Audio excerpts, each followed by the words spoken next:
Okay, so this review, welcome back to the ZNT Wrestling Show, first of all. Thank you for tuning in. Tomas and I are both here, as we both usually are, and we're here to open up a can of worms. This review is about a week late for AEW Full Gear 2024.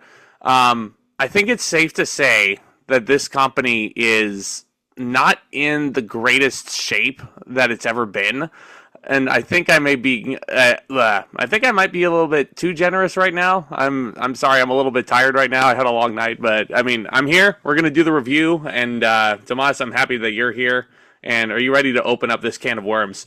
Of course, Zach. Thanks again for having me on. Yeah. This is the Wrestling Show. We review all wrestling. Thank you for being patient with us. This is a very busy time of the year. It's the holidays. We got stuff going on.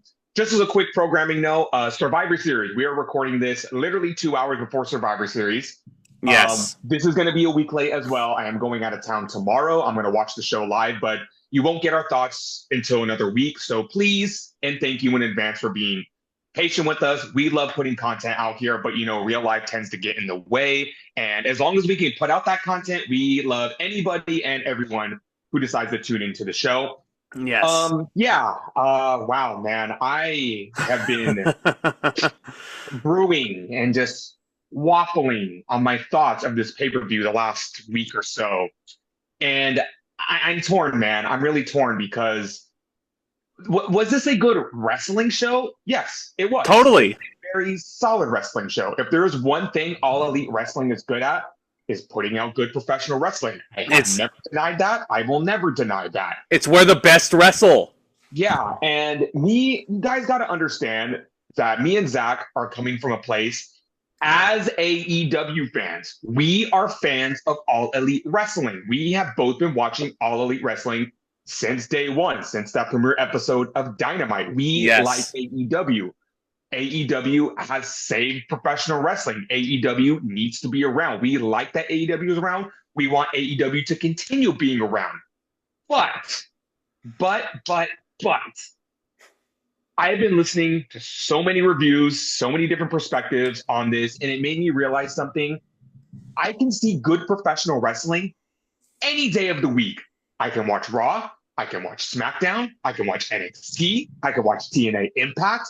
I can, put on Triller TV and check out the plethora of independent promotions. There's Deadlock Pro Wrestling. There's New Japan Pro Wrestling. There's Major League Wrestling. If you want to scrape the bottom of the barrel and you're desperate, there's the National Wrestling Alliance.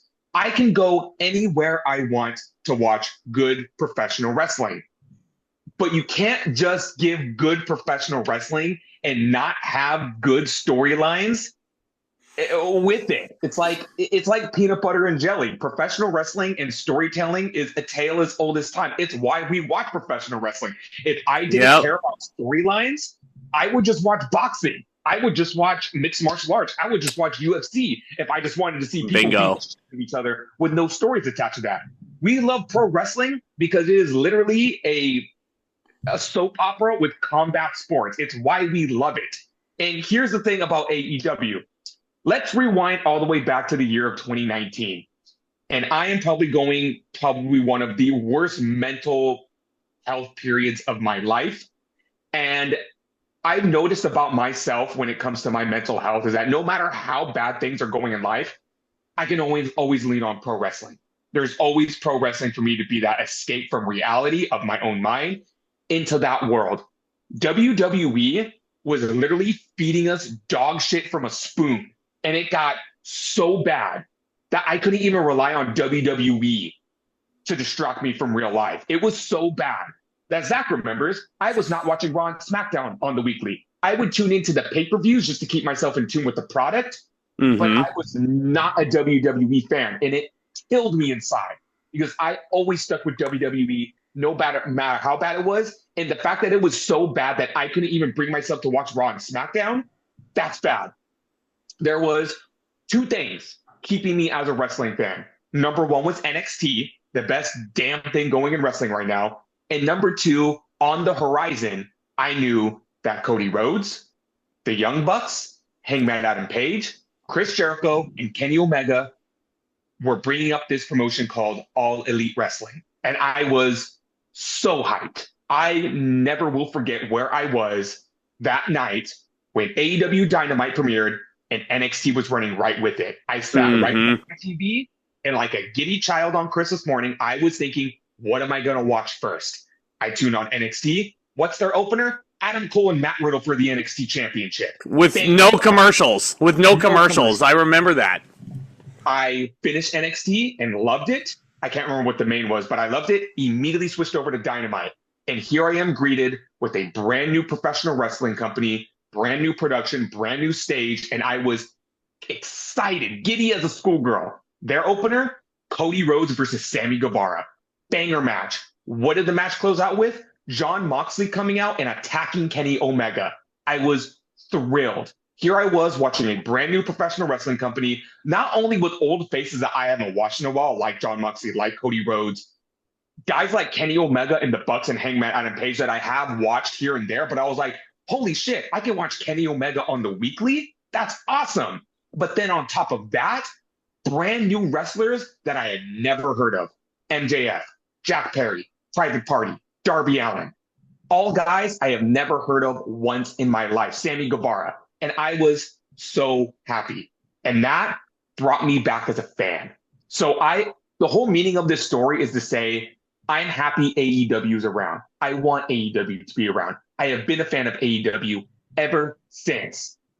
But you cannot book the show the way you are booking it and expect us just to be okay with it. There's no problems. Everything is all hunky-dory. Everything is all Candyland. Everything is great.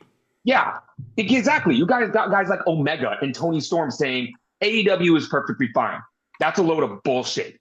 And that's where my issues with this pay-per-view, my issues with this product lie. The booking is awful. The storylines do not make sense. And anytime somebody has any sort of momentum in this company, it is either not taken advantage of or comes to a screeching halt. Not everything on this show is like this, but I am looking at 1, 2, 3, 4. I'm looking at half of this card right now, and I am seeing so much inconsistencies and just so much room for improvement that shouldn't even be there in the first place. And it is just, It is frustrating for me as a fan. I want AEW to get better. WWE is annihilating them in the product right now. And I am a WWE fan at the end of the day. I want WWE to bring out the best in AEW, and I want it to happen the other way around. Because here's the thing. If WWE gets too complacent and AEW continues to fail, who knows? Triple H might get lax. He might start, loosening the grip on his booking, and it's all going to be 2018, 2019 all over again. So competition is good. I wanted to get this off my chest now because I want everyone to understand that I am an AEW fan and I want AEW to succeed and I want AEW to get better. But I look at the product right now as we speak, and I have a bad feeling that it's going to get worse before it gets better. And I am seeing the cracks at the seam of this ship. So please, I am begging you. It's not too late. Regroup and just get better. Yeah. Amen to all of that. If I had a soundboard with an applause button, I would absolutely hit it for you right now. Two things. Nice Jacob Fatu impression, by the way. Number one, in response to this, I think a part of the big reason why TK is starting to get a bit too complacent and too content with the positioning right now, AEW has close to $600 million coming into their bank account with this new TV deal with Warner Brothers Discovery. Do you remember when WWE was having all these big bidding wars in TV, when Vince was still in charge, egregiously? Do you remember when USA was bidding out the ass to keep Monday Night Raw on their television? Mm-hmm. Do you remember the big deal that SmackDown got when Fox got them? All that money that came in, look at where the booking went. Vince did not give a rat's ass what we thought because he could make every single mistake in the book. He had all this money coming in. Didn't matter what the booking was. So it feels like, to me, I'm very concerned that even though that I'm a fan of AEW, it's starting to kind of go down that dark path. And the second thing is with Tony's booking, a lot of these matches on here, and with all the people that he's signing and all the people that he's bringing in from the other side, which is cool. I love seeing people jumping shows. I love seeing people in new environments. I was one of the people that loved seeing Edge on AEW Wrestle Dream last year. I was one of the few people who was super pumped to see Bobby Lashley come into AEW, and we'll talk about him. Tony Khan, it feels to me, is booking these shows as if he's pulling all of his favorite action figures out of the toy chest, and he's just kind of throwing stuff at the wall and see what sticks. I ran, like, when I was a little kid, I did the same thing. I threw a whole bunch of my wrestlers into, like, an Elimination Chamber match or something like that with no rhyme or reason, and I thought, this would be a really cool match to see. That's what Tony's doing right now. That's another thing that really bothers me with this booking. All of these matches on paper, great. But there is no build, no heat, no stories to this. And, if this was a super indie card, great. I don't need build for MJF and Roderick Strong. I don't need build for Jay White, Hangman, Adam Page. I don't need build for Konosuke, Takeshita, and Ricochet. But, and I hate to make this comparison, but if you were going the WWE route with having a weekly television show, yes, you do have to have build. You do have to have heat. You have to give me a reason to give a shit why these guys are in the ring right now. And exactly. Again, I made this comparison, and I understand where you're coming from with the whole, it's great to see people in new environments, but Tony Khan needs to learn from history. You don't want to turn into WCW, where you're just signing guys for the sake of signing guys. You don't want to turn into TNA, where you're signing guys just for the sake of signing guys. You don't want to become the butt of the joke. I remember seeing jokes online saying, before you're going to see Snitsky in TNA, and people are going to be saying, what's Snitsky doing in the Impact Zone? Is he on team Frontline, or is he Main Event Mafia? Like, is he team? Is he going to be a part of the Angle Alliance or the Christian Coalition? Yeah, exactly. And I just I fear, just because I see what's happened in the past with other former WWE guys. You look at a guy like Miro, where the fuck has he been? You look at people like he got released. Didn't Miro get released? He asked for his release, but it has not been granted. Oh, that's fucking bullshit. I want to see Rusev in the Royal Rumble, damn it. You see guys like Malachi Black who look just so checked out. Like completely just like mentally checked out to the point where they're doing shit on TV and then denying it. Like Malachi, is he okay? Somebody check in on Malachi. He wants to be back with his wife so bad in WWE. Let him do it. And we're not going to get into this subject, but too much, because we have a whole pay-per-view to go through, and Survivor Series starts in less than 2 hours. But yeah, Tony Khan is supposed to be the alternative, but then you got situations like the Ricky Starks situation where he's being kept on ice until his contract runs out, adding time to people's contracts. You got situations like Ray Fenix, where Penta is ready to jump ship to WWE, but he can't bring his little brother with him. Penta is going to jump ship to WWE any day now. Any day now. What does that sound like? Mustafa Ali in 2020? Luke Harper in 2019, where Vince McMahon refused to let them go just for the sake of not letting them go? Tony Khan? Are you turning into Vince McMahon? We're not going to open that can of worms right now. No. Food for thought. Just without the sexual allegations. Yeah, Tony Khan is turning more and more into Vince McMahon by the day. But yeah, we got a big card to run down here. AEW usually has their 32-33 match extravaganza, but because Tony feels like we got to get our money's worth. But, we'll be here for a while. Like I said, but like you always say, it's quality over quantity. And I would rather, how many WWE pay-per-views have we seen this year that, thank God, we don't have to? There are like a few here and there that'd be like, you know what? If they put a $40 price tag on that, I'd buy it. Oh, yeah. Getting to the point where AEW, where I'm like, I'm giving you guys my money just for the sake of giving you guys my money. A lot of these pay-per-views feel the same. It's great professional wrestling, but I'm just throwing $50 at you guys just for the sake of doing it. There's nothing that stands out. There's nothing that stands out. I want to see these shows, so yes, I'm going to continue doing it. But with this Max deal coming up, please, at least discounted. I've said this for years. TNA has a fucking streaming service, and all of their pay-per-views are including minus the big four. AEW has no fucking excuse. If I can watch Turning Point for free, why the fuck am I paying $50 for World's End? Well, that's why, because Tony Khan is stingy. Yep. But anyway, we got 3 matches on this pre-show, 0 hour, whatever you want to call it. Anna Jay beat Deonna Purrazzo. Do you want to go into the bit about Deonna Purrazzo now, or do you want to just gloss over not really. I don't want to waste too much breath on it. Deonna Purrazzo, I didn't even know she was on the show. She popped in my mind a few days ago, and I go, wow, the fuck has she been up to? They brought her in. She got the title shot. Poof, cloud of smoke.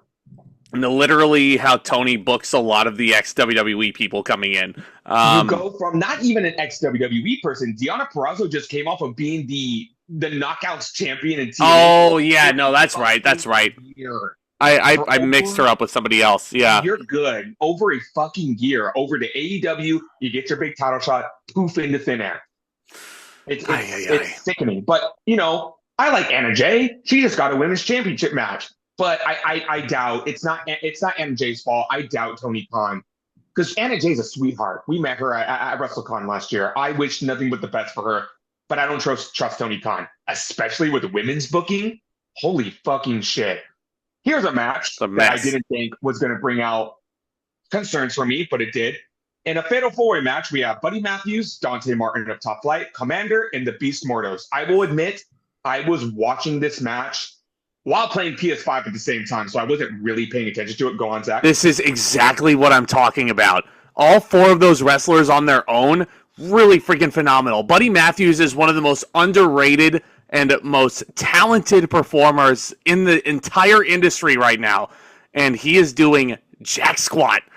I'm sure his wife on the other side would love to have him over there with the rest of the House of Black. But, Buddy Matthews is kind of in AEW prison until 2027, from what I'm hearing, which sucks. There's a reason why they call him AEW's best kept secret, because he is a fucking secret. You never see him on TV. Well, and also, listen to those 4 names that you just listed off. Buddy Matthews, Dante Martin, Commander, Beast Mortos. Those are all some of Tony Khan's favorite action figures in his toy chest, and he just threw them in there without any rhyme or reason, being like, this would be a pretty fun match to watch. And Mortos, he's a AAA guy. He can go work AAA, he can go work TNA, he can go wherever he wants with just the Beast Mortos does not drive a tow truck. I don't know what you're talking about. You said he was a AAA guy. Gotta hate you. Commander too, works Mexico, but then you guys got Dante and Matthews who are tied to TNA, and it's just I don't know, man. This was a fun match. It was fine for what I was paying attention to. Matthews was super over, which he deserves to be, and Matthews actually picks up the win. And this daunted on me as I was listening to Solomonster talk about Dynamite this week. This is a 4-way. There's no stakes involved. Matthews wins. Why the fuck wasn't this a Continental Classic qualifying match? Oh my God, right? Yeah. Give these guys something to fight over. It's Matthews, Dante, Commander, Mortos. Or not doing anything. An international title match or something.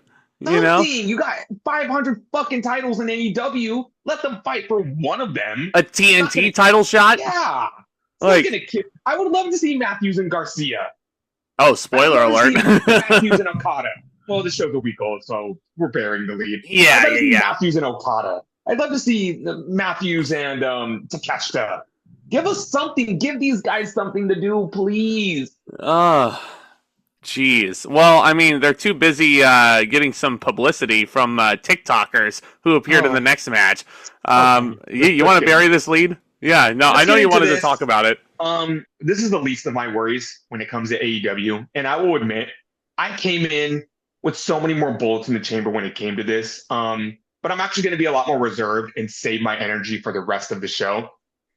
QT Marshall, our homie from Big Time Wrestling, yeah, going one-on-one with Big Boom AJ. If you don't know who Big Boom AJ is, he's one of the Costco guys. Who are the Costco guys? Trust me, I wish I didn't know who the Costco guys were.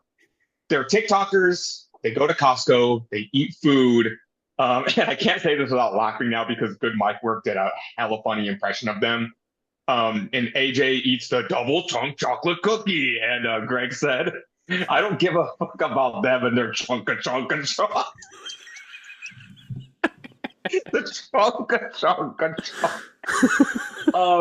So that's what they do. And they're just TikTokers, you look at them and you go, why the fuck are they famous? I don't know why they're famous. How come I can't go to Costco and eat a slice of pizza and get famous? But this guy eats the fucking chonk, and he has like 1 million followers on TikTok. Well, him and his two sons, Big Justice and the Rizzler, whose whole gimmick, the Rizzler, just like the Rizzler's gimmick is just like stroking his chin like that, and trust me, like I don't want to talk about it either, but we have to because for the sake of history, this actually happened. I know. So they actually bring Big Justice out with Big Boom AJ. Big Justice is in AJ's corner.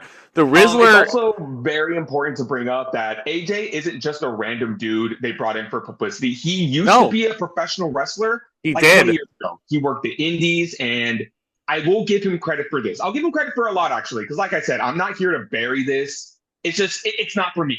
It is not for me. And I understand that it's not for me. I can understand that this wasn't for me, and I can appreciate for what was done in this. But I can still say I don't care. I don't have to care about this. So that's my mindset going into this. Apparently, he's a very successful marketing person for him and his team. So much so that Tony Khan actually learned a thing from him, which I hope he does, which is great. Do you think Big Boom AJ can teach Tony Khan how to book a proper wrestling show now? Fuck, I wouldn't be surprised. So yeah, with AJ's wrestling background and with their fame, again, this was very smart to get some publicity from AEW. Like I said, this wasn't for me, but if you enjoyed this, more power to you. It was mindless fun. And honestly, I said it the other day. I said QT Marshall deserves better, and partially this is bias on our part because QT Marshall, we've told this story before, but QT Marshall was managing in a tag team match, which also ironically involves Jacob Fatu at Big Time Wrestling. QT Marshall was at ringside, and we were sitting right by the entrance, and QT literally comes up to both Tomas and I and has a whole ass conversation with us during the match. Yeah. And I was like, he does not need to come over here and do this with us, especially. He did. Was random, too, because I was just yelling out random shit to John Morrison and to Aaron Solo, and then all of a sudden, I see Marshall lock eyes with me. I'm like, oh, fuck, I'm in trouble. And then he just waltzes up to us and says, I didn't know I was managing tonight. They didn't tell me. I'm out here wearing no pants like I'm Randy Orton. And we sat there and had a 5-minute fucking conversation with QT Marshall. While his boys are getting their asses kicked. Like I'm Randy Orton. And then Tomas looks at QT and he's like, oh, you stole his gear like you stole his finisher? Yeah. He was a great dude. And after that show, I messaged him on Instagram. And I said, hey, man, I was the dude you were jaw-jacking with last night. I just wanted to tell you that was so much fun. And you did so great last night. And he responded to me. And he said, great. Like, I'm glad you had a fun time. From there on, QT Marshall has become one of my favorite people in wrestling. And bias aside, when I saw this match was announced, I thought there is not a better person for AJ to work with because QT Marshall is one of the smartest minds in professional wrestling. And if there was anybody out there that was going to take care of AJ with his lack from his time away from the ring, QT Marshall was the guy. You weren't going to get any crazy spots with him. He was going to play everything safe, and he understands how to work a crowd. So when I saw this setup, I'm like, okay, if they're going to put anyone in the ring with him, I'm glad it was QT Marshall. Yes. And again, the match, it didn't light the world on fire. They did some fun stuff. And it is very important to mention that after the match, it was reported AJ broke his foot that day. And he told nobody. So QT Marshall also protected AJ with a lingering injury. That's true pro right there. True pro on both sides.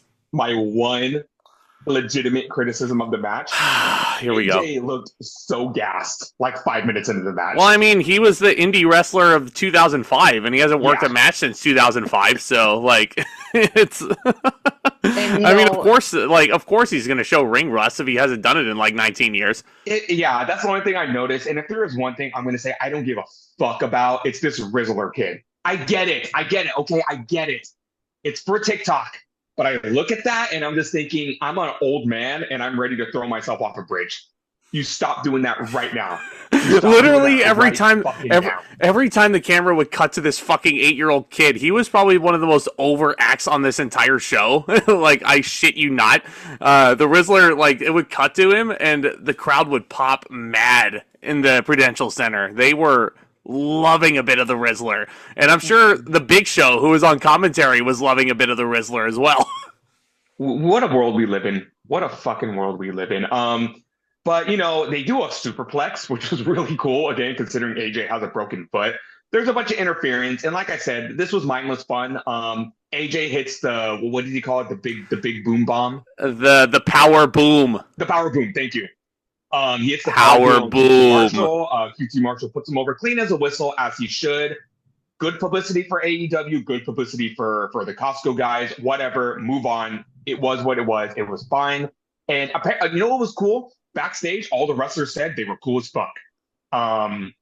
Big Boom AJ and Big Justice took a picture with Anthony Bowens, and that's when Anthony Bowens tweeted out, "These guys are so fucking cool. They were nothing but respectful." And AJ broke his foot the day of. Like, he's the fucking man. He's a beast. He's the absolute beast.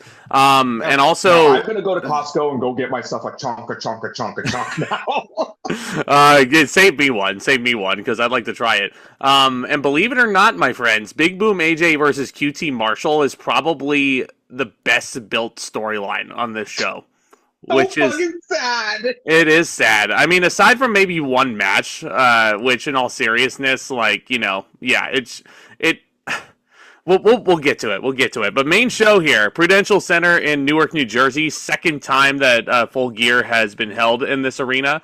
We open up with a 4-way match for the AEW World Tag Team Championships. The new champions, the Private Party. Yes, Private Party. That Private Party who I talked about at the Wrestle Dream podcast as, okay, why the heck are they freaking challenging for these belts after they beat the Young Bucks 5 years ago, and now we expect to have some sort of story here? They won the belts from the Young Bucks on the Halloween episode of Dynamite. They are defending against the Outrunners. Oh boy, we'll talk about the Outrunners. Kings of the Black Throne and the Acclaimed.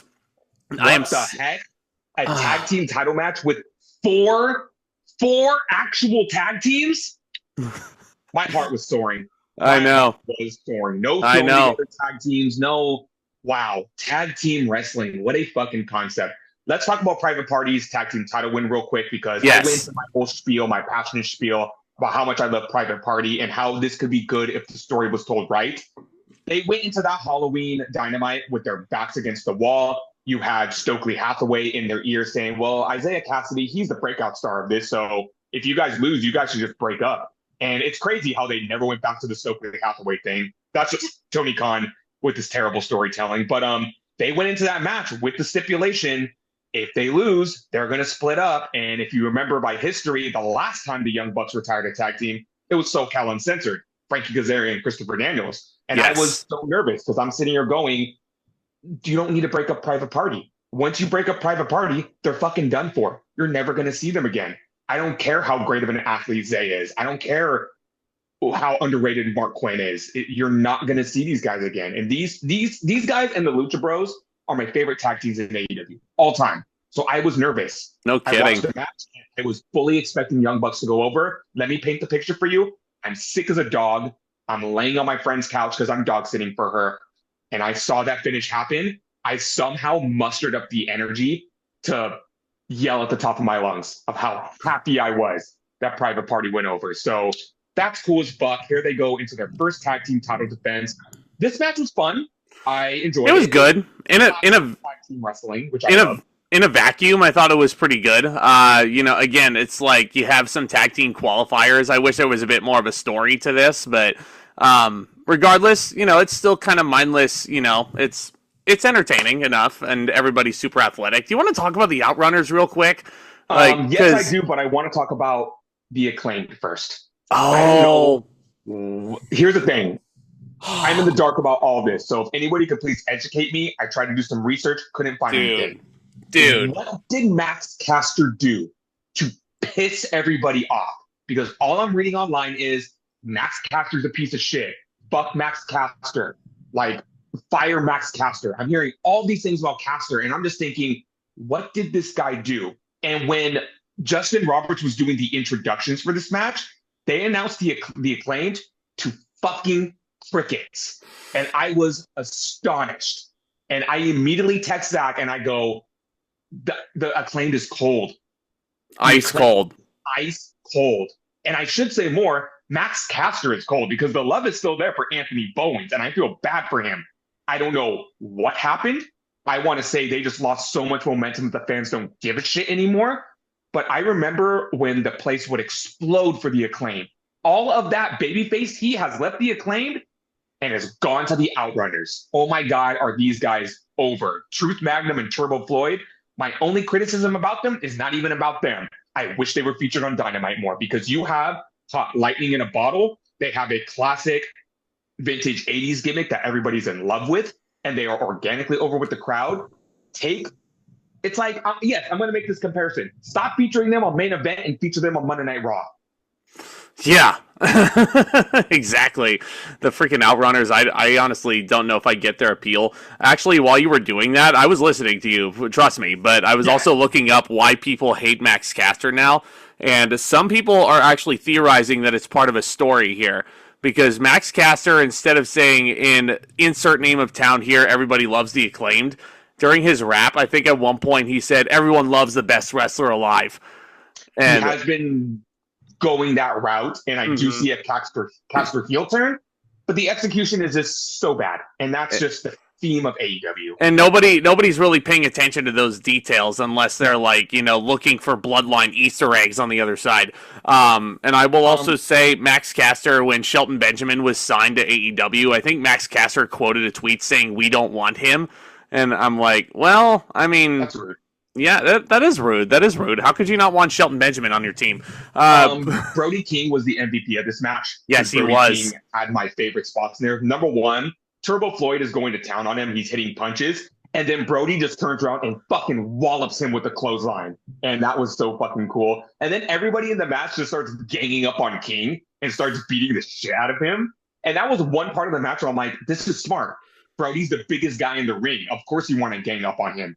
Absolutely. Him and Malachi have such great chemistry together. And again, Malachi's a great tag team guy, but you're looking at a world champion here, and they're not doing anything with that.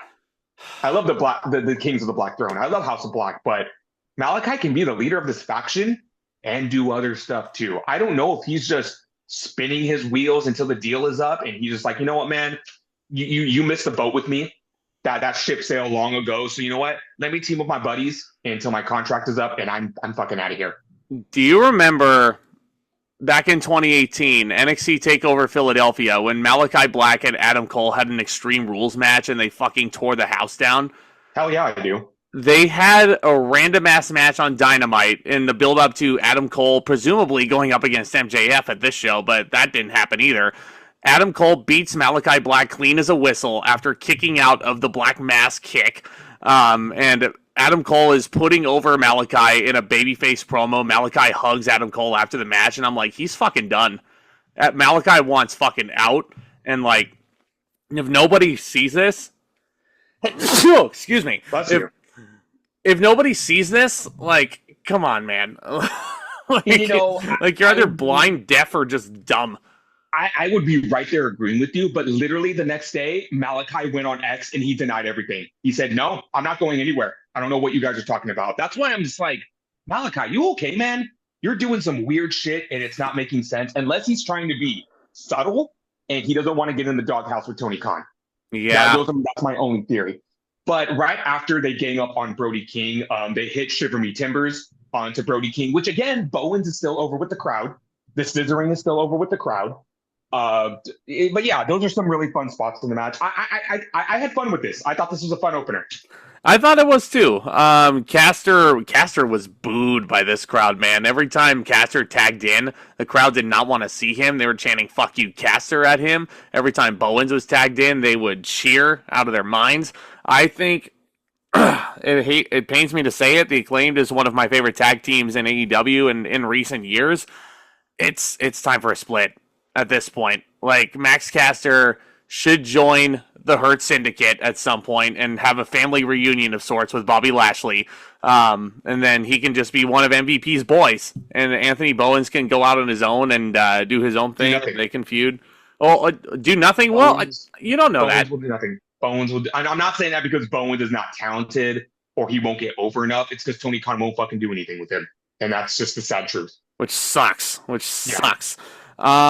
So match goes on for a little bit. Outrunners are over at some points, and then Quinn and Zay get in there. The Private Party. They look like one of the best tag teams in the world right now. They hit the gin and juice on Max Caster, and Zay pins him after 13 minutes. And I'm like, the Acclaimed is so fucking cold right now. Yeah, if Max Caster is the one who's taking the pinfall, like, yeah, they're fucking done. Look at this field. You're not going to pin the Outrunners. That would piss everyone off. And you're not going to pin Malachi or King. That's just crazy. Caster was the only one. Caster was the only one to take this pin. Like I said, this was fun in a vacuum. I'm going to give it 3.25 stars, which, by AEW standards, their openers are a lot more banger than this. And this felt tame. Good, but tame. I'm going to go 3. I feel like the action was certainly there. The wrestling was certainly there. The tag team wrestling was certainly there. I don't know. I mean, it feels like it's another one of those AEW matches where the referee just loses all control and you can't really tell who's legal and who's not. Yeah. So, that's it was fun enough. Man tag team match in a nutshell. Before we get to this next match, I have been wondering for months and months and months why these AEW pay-per-views tire me out so much when over the years I have watched 5-hour WrestleManias. I've watched 4-hour WWE pay-per-views. And people have pointed this out, and I finally understand it. It's because their flow is nonstop. They go match, quote unquote banger, quote unquote after banger, quote unquote after banger. You can't have 5 bangers in a row. I'm sorry. There's no room to breathe, and I'm sorry. 30-minute video packages are not enough room. Some people need to get up and take a break, go to the restroom, get replenish their popcorn, get another hot dog, get more beer. You need to give space between these matches. And people are too scared to do that because they're scared they're going to miss something. Yeah. And that's what tires me out. Remember in the days when we went to Revolution and we watched that Iron Man match and I was scared I was going to get burnt out. No, that match flowed so well that it didn't feel like an hour. We get 3 matches into this pay-per-view and you're just like, fuck, I need a break. Can I go watch some YouTube or go on a walk or there are some times I have to pause these AEW pay-per-views just to get up and stretch, and I'm not even in the fucking arena. It's crazy.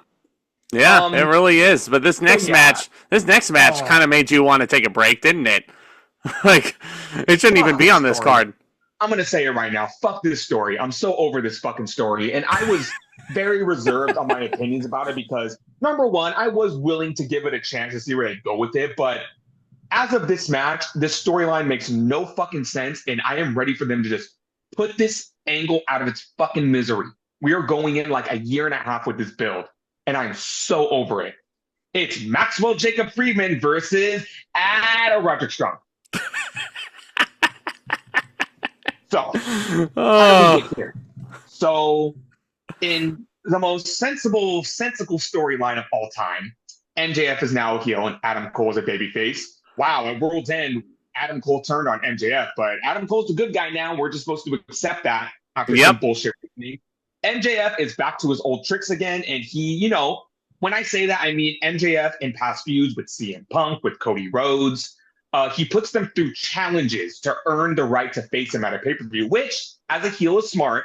You want to put yourself on a pedestal that, you know what? I'm as important as a championship match. So if you want to face me, you have to earn it. So Adam Cole had to go through 3 matches that he had to win all of them to earn a spot to face MJF. But no, Roderick Strong had to stick his nose in there and say, I want to face MJF. And so basically MJF said, first 1 to 3 wins gets to face me. And, I thought this was going to be so predictable. Adam Cole was going to win all 3 of his matches, and Roderick Strong was going to lose one, and we were just going to get Cole and MJF for the show. No. Cole loses to Konosuke Takeshita on the final Dynamite.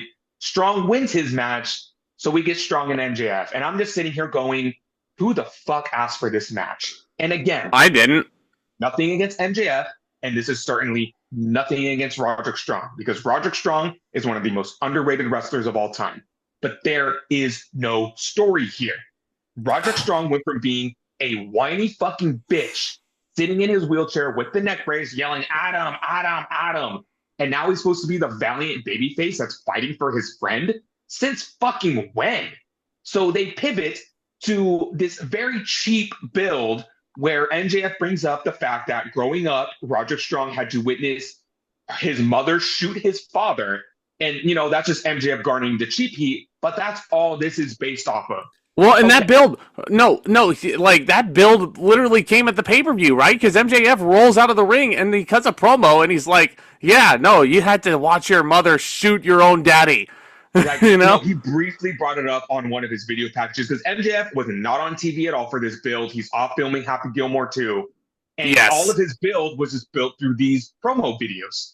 Well done promo videos, and people are saying, oh, they didn't want to do Adam Cole because MJF is not on TV. We've gotten enough Adam Cole and MJF build. Just put this fucking rivalry to sleep.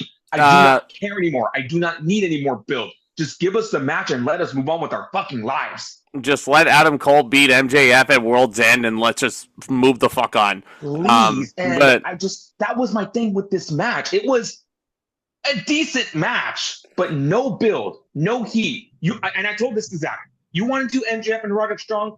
Fine. But cut all the bullshit. Don't tease the Cole MJF match.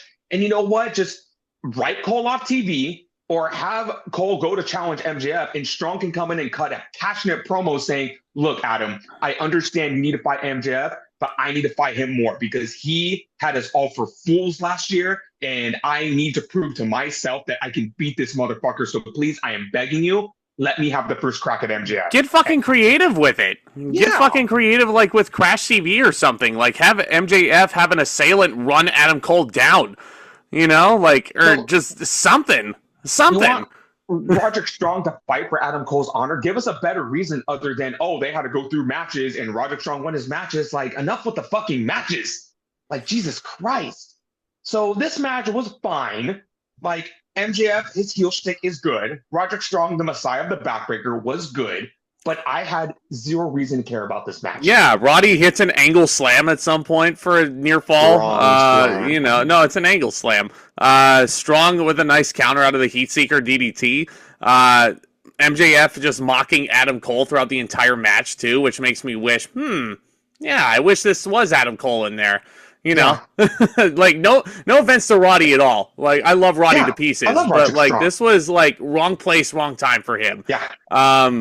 Tony Schiavone's putting over how great the crowd is, and meanwhile the crowd is dead silent during this match. Yeah, that's another thing that hurt this match. Crowd didn't give a fuck because there was no heat. Yeah. MJF, one of MJF's finishers is called the Heat Seeker. Yeah, I'm sure he was seeking heat. There was no fucking heat to be found. Yeah. Heat Seeker was probably going around the entire arena going, where's the heat? Where's the heat?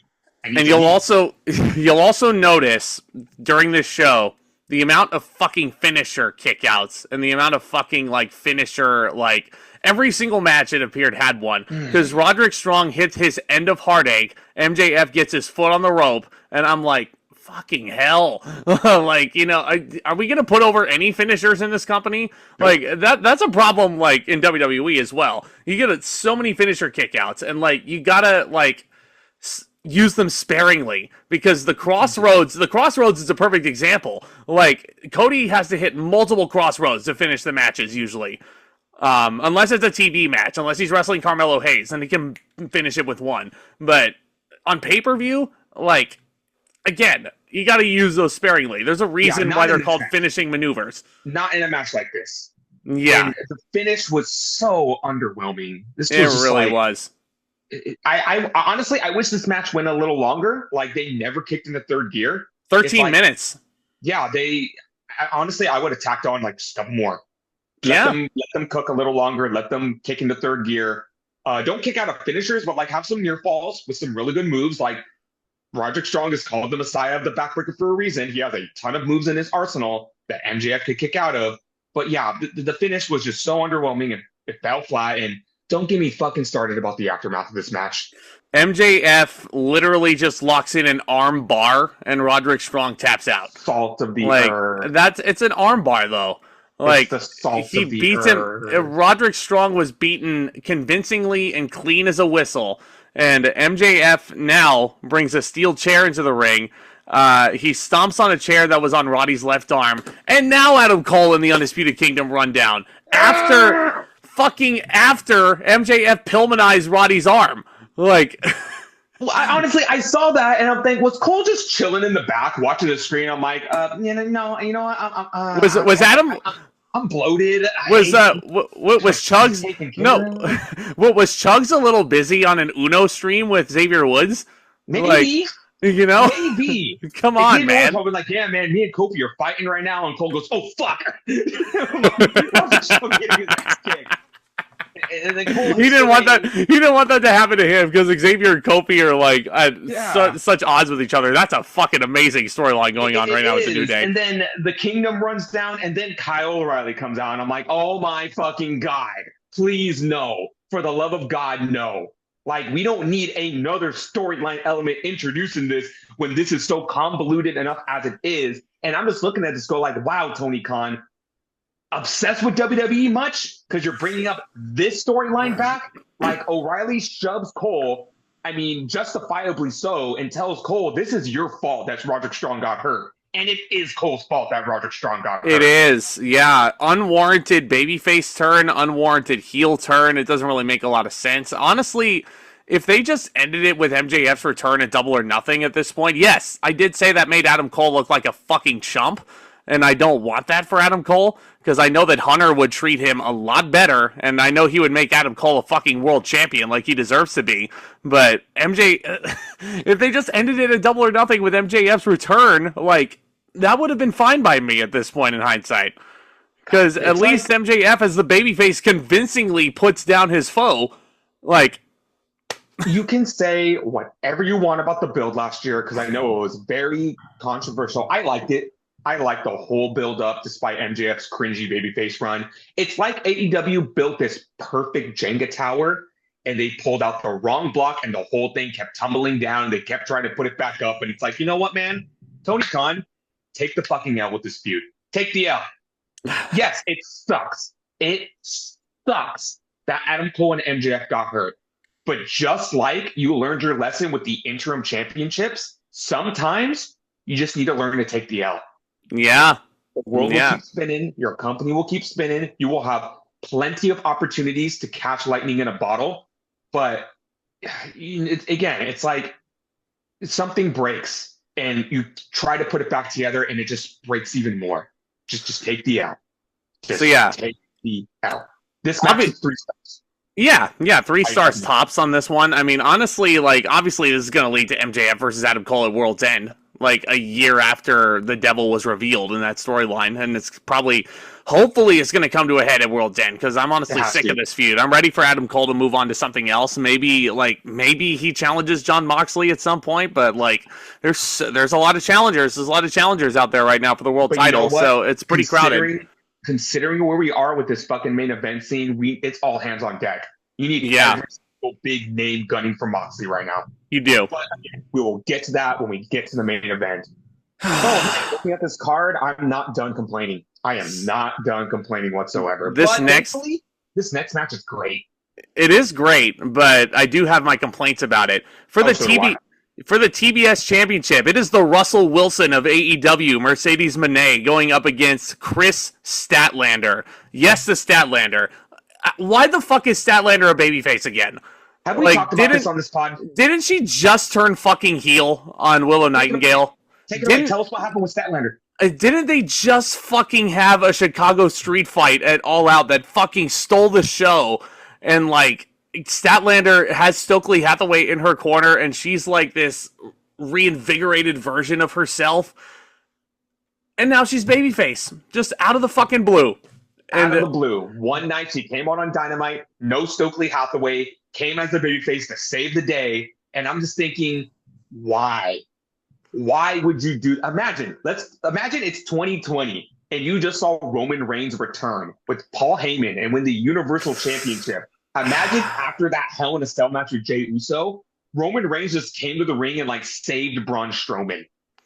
And like Paul Heyman nowhere to be seen, and they just went on back to big dog Roman Reigns. Now, that's probably an unfair comparison because Kris Statlander is great as a babyface or a heel, but you had something with her as a heel. She was doing great. Stokely Hathaway is the second best manager in pro wrestling right now. And you just stripped it all away for no reason. What did Tony Khan look at his roster and go, I have no baby faces? You got Willow Nightingale right fucking there. I mean, he's gonna say something like, "Oh, but I already did that match at Double or Nothing, and Mercedes is gonna that was only done so Mercedes could get her win back." I don't give a fuck about Mercedes. We can't. The Mercedes Moné can't lose. Oh my god. I don't give a fuck about Mercedes at this point. So and then like I said, with that being said, that all sucks. That sucks that Kris Statlander was actually going somewhere in her career, and now they're reverting back, but. Kris Statlander is still a great babyface, and she showed that in this match. I just wish they would just let us experience where they were going with this. Like, what happened? Did Stokely Hathaway do something? What happened? Stokely Hathaway was too busy trying to split up Private Party. And the only funny thing that came out of it is that Stokely Hathaway put a picture on Twitter saying, "Oh my God, like if you want to know what happened between me and Kris, this is what happened." And Kris Statlander sued Stokely Hathaway, and she listed off all the expenses, and one of the expenses was, "This is how much you owe me for the chiropractic treatment I had to have because you constantly asked me for uppies." Hathaway is a fucking national treasure, and he needs to be protected at all costs. That's fucking hilarious, dude. Yeah. That is fucking hilarious. But He's this match, Heyman. I love him. So this match, I will admit, I will hold my hand up and say that when Mercedes has a good match, she has a really good match. And I never said that Mercedes was a bad professional wrestler at all. Mercedes is very good in the ring. But when she constantly has to go out there and compare herself to Rosa Parks and Amelia Earhart and say that she's like the savior of the women's division, no, you're not. The Four Horsewomen are all saviors. Last I checked, 4 is not equal to 1. You are not the only savior of women's wrestling, Mercedes. Get a fucking grip. Here's the thing. Sasha Banks was a star. Yeah. Mercedes Moné is not. You look at Sasha Banks and you see, the aura that she brought, the bling and the glasses and the awesome theme music and the crowd reaction she got. And, you see her at WrestleMania coming out in the Cadillac and she's being performed to the ring by her cousin Snoop Dogg. That's a fucking star. And like I've said in the past pods, Mercedes Moné is a cheap knockoff of herself. Yeah. I don't want the CEO. Like, fuck. Like, it grinds my gears. Like, I hate it. I really, really hate it. On top of that, look what they did to my girl Camille. The Brick House.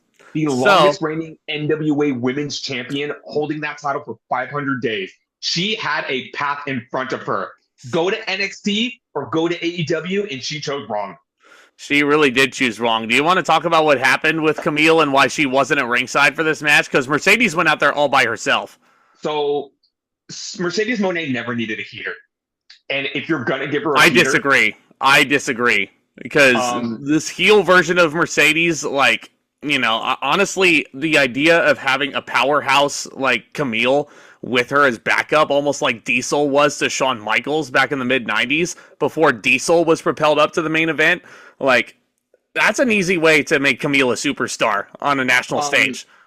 Okay, with that being said, again, if you're going to do it, you go the Shawn Michaels and Diesel route, and you slowly build it up. You have these two become the best of friends. You have Camille actually cost people matches with Mercedes Moné, and they literally, how long was the Shawn Michaels and Diesel feud? A year? The whole so Diesel came into the WWF, I want to say around late 93 going into 94. Yeah, no, because I know Diesel eliminated 7. No, it had to have been 93 because Diesel was the brick shithouse in the 94 Rumble, tossing everybody over the top rope. And he was friends with Shawn Michaels all throughout the rest of that year, and then by Survivor Series of that year, Diesel was the WWF champion. Yeah. So, it had to have been 93. By the Royal Rumble, Diesel and Michaels were tag team champions. Yeah. So, again, if you wanted to do this, then you do it the right way. And they took a whole year's build that they did with Michaels and Diesel and shrunk it down to 3 months. And and they made Camille look like a fucking idiot. Like, again, Camille's the brick house. She held the women's championship for 500 days. She needed to go into AEW and be female Brock Lesnar. No, better yet, female Gunther. Yeah. And if you were watching NWA when she debuted, you know how she debuted? As Nick Aldis's heater. Nick Aldis went out of his way to bring Camille into the company, and that was an example of a good heater. Like, if you NWA during Aldis's NWA World Title run, Camille was the reason why everybody lost their match. Basically, Nick Aldis is to Triple H what Camille is to China. Exactly. And they did nothing with this. They made Camille look like a fucking idiot, and now Camille got fired by Moné, and we're going to bury the lead on Dynamite. Camille came out and said she quit, but the damage is already done. Camille is cooked, and she has been here for 4 months. Yeah. And that angers me because again, as someone who watched a lot of Camille's run in NWA, I know what she can do. And they cooked her. Like, look what they did to my girl. I mean, so with that being said, match was really good. Yes. The match was really good. The crowd was into it. They were into Statlander for sure. She went for Saturday Night Fever at a few points.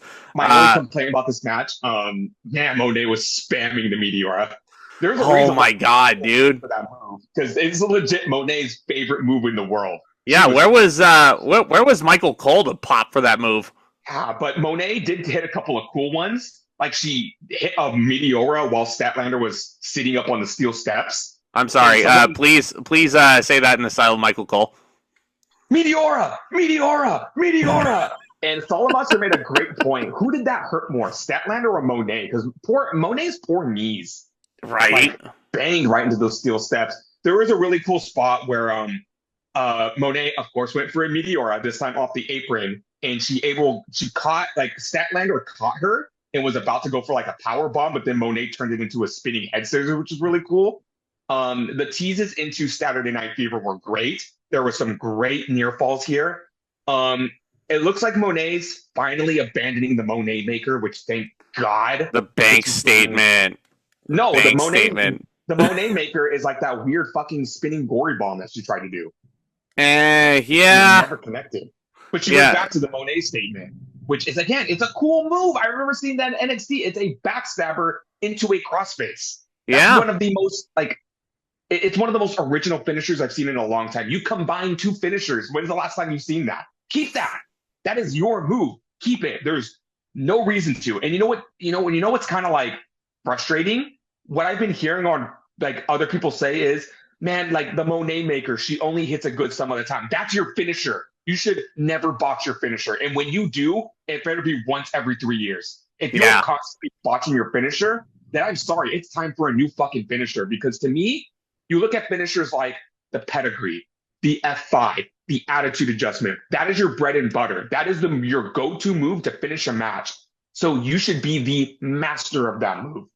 You shouldn't be botching it. That is crazy. That is a fucking crazy statement that should not be excused. No pun intended. Triple H was fucking up the pedigree every Monday on Raw. Speaking of finishers, did you see Statlander hit an F5 in this match? I did. That was sweet. Yeah, I was like, damn, yeah, Statlander, she got Mercedes up. Like, she put Mercedes in orbit there on that one. She did. It was legit an F5 tornado, so they couldn't call it the F5, though. They could not call it the F5. They should have called it diverticulitis.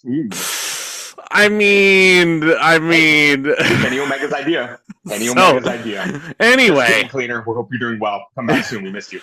Anyway, so Kris Statlander gets Mercedes on her shoulders and hits diverticulitis, and she eventually gets the near fall. There's Mercedes then does the Three Amigos to try and pop the crowd, and she shimmies like Eddie Guerrero because Eddie was her idol. And she goes for the frog splash. Did she frog splash on the outside of the right knee? God damn, dude, that's brutal. That is brutal as hell. I forgot. I think Moné hit the Moné Maker, and there was a really, really, really close near fall that popped me. I was like, well, that's the finish of the match, and Statlander gets the shoulder up. The crowd explodes, and that's where I was like, you know what? I would have loved to have seen Statlander be a heel, and she should still be a heel. But goddamn, she is good at getting over with the crowd. And Oh at man, that she point, I is. was like, I would love it, absolutely love it, if Statlander walked out of this match with the title. She wasn't going to though. She wasn't going to though. Mercedes pins her. Mercedes pins her with a move, and then she is just elated. 19 minutes. Yeah, these two got a good amount of time, man. I'm gonna go 3 3/4. Actually, this match was excellent. I'm gonna go full 4. I loved this match. This was so good. Best Moné match of her career in AEW. Yeah. Hands down. Oh yeah, no question. I'm surprised I'm the one bringing this up. And I know we're going to talk about this later in the show, but another issue I had with this match, it's something that you have shared in the past. Moné and Statlander's on the show. Where the fuck is Mariah May? You're world champion. Well, she's got a segment later on, which we'll talk about. You know, imagine if Braun Breaker. This would be cool as fuck. Imagine if Braun Breaker was getting the main event treatment and Gunta was getting the mid card treatment. I think it'd be cool as fuck if the Intercontinental title got main event exposure, but not at the expense of your world champion. That's what this is right now. I mean, that's your kind of mid-card championship is getting more exposure over your main event scene. Well, that's kind of what Vince was doing, back in 2018. I remember there was a pay-per-view. I don't remember. AJ Styles was defending the WWE Championship against somebody, and then the main event was Dolph Ziggler and Seth Rollins for the IC title in an Iron Man match. Oh, yeah, I know what you're talking about. That was Extreme Rules 2018, and Styles was defending against Miro. Oh, that's right. Yeah, that was an excellent match. Yeah, I didn't remember which show that was on, but anyway. Yeah, we'll get to Mariah May and what she's doing and how she's being treated like a mid-carder when she is the world champion and she's one of the best acts on AEW right now. Mariah May should be in Mercedes Moné's spot. She should be. She really should be, but... Yeah, mid-card champion is getting more exposure because Tony thinks she's the bigger star, which is egregious. Yeah. So, speaking of big stars, here we go. Here's a rematch. Yep, up next is Switchblade Jay White against Hangman Adam Page in a grudge rematch from their match at Wrestle Dream. Not too much heat going in this match. I like that the feud is continuing, but again, this was one of my more favorite matches on the show. Probably this match, the last match, and the match after this, these were the best 3 matches on the show. Yes. This was a great string of matches to have. You know what's crazy? I think I rated the Wrestle Dream match higher, but I liked the story they were telling this match a hell of a lot more. And this match was all based around Jay White's ankle, which Hangman Adam Page has been targeting in the build to this, and he was heavily targeting the ankle throughout this entire match. And I think again, it's crazy. I think I rated the last match higher, but I'm going to give the nod to this match because of that storytelling. These guys go out there, and honestly, they've got really, really good chemistry together. Yeah, right. And I don't know if it's like, and I'm so glad to see Jay White getting a position that he has. I'm sure Tony Khan is finally realizing what he has in Jay White, and he has to urgently book something for him, so he doesn't want to go to the other side. But anyway, Hangman Adam Page is in his Arthur Morgan phase still, which is dude.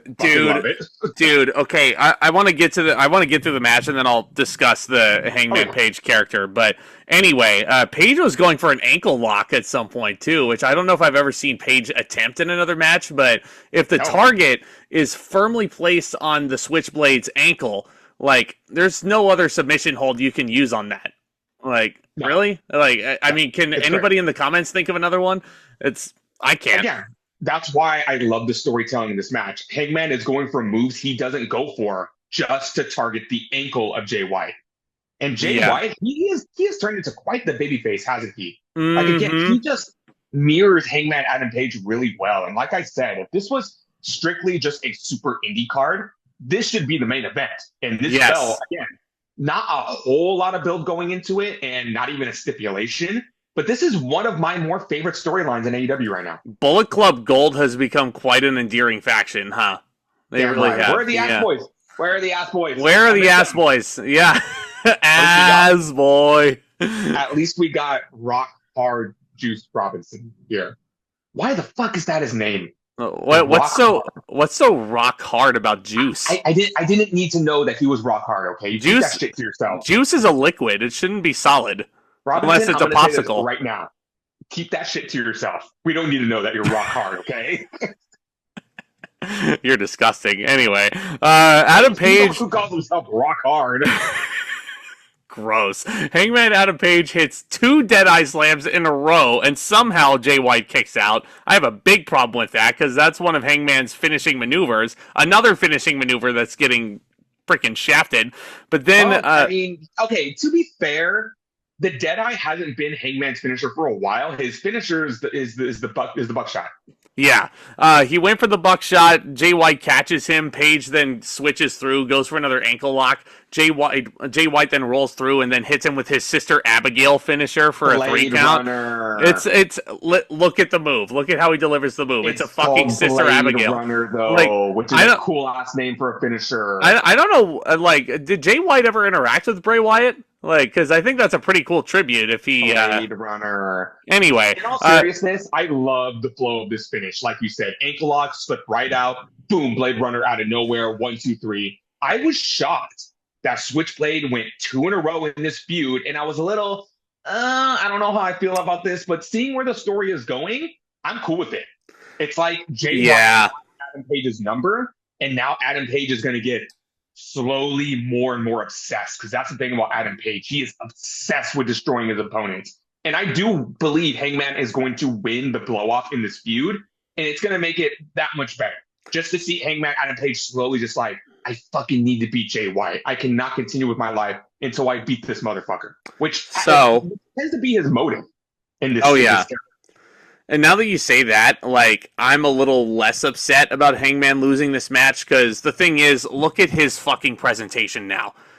This guy looks legitimately like one of the main villains that you're scared to pieces of when you play Red Dead Redemption.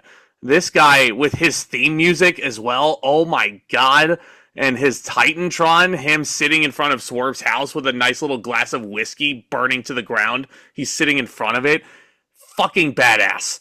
Like, Hangman Adam Page is the epitome of a badass right now. He was. Oh, yeah. I mean, he is. And it's funny that we make the Red Dead Redemption joke, but in that game, you can choose to be a full-fledged hero as Arthur Morgan, or you can choose to be a full-out dick. That's like if you played the game and you chose every single asshole thing. You're going to beat up everybody. You're going to kill everybody. You're going to rob everybody. That's what Hangman Adam Page is, and it is so fucking cool. By the way, this match is going to get 3 3/4 stars, because like I said, it's crazy that I gave the Wrestle Dream match 4. Maybe it's because the crowd was hotter for that match. And yeah, I think it was because the crowd was more hotter for that match. But this match was still very, very good. I love the storytelling in this match. And it's crazy how AEW can be such a dog shit at storytelling. But here and there, they get it right. And here they're getting it right. I don't remember what I rated the Wrestle Dream match, in all honesty. I'll have to go back and look at the footage to know, but whatever I gave the last match they had, I'm probably going to give the same rating here. These guys have phenomenal chemistry. This is one of the stronger matches on the show. Jay White going over twice, this is setting him up to be the next contender, isn't it? Like, if he's beating a former world champion 2 straight pay-per-views clean as a whistle, that should put him to the front of the line for Jon Moxley at World's End. That's what I think. I agree. And you know what? I'm calling it right now. That needs to be our main event. It does. It weird, really does. Though, because what was Jay White doing last year at Wrestle Dream? Challenging for the world title. No, that was Full Gear last year when he challenged MJF. Shit. See, again, all these pay-per-views feel the same. He challenged MJF, and it was an overbooked fucking mess, and MJF tore his labrum in that match, because he did something really stupid. But anyway.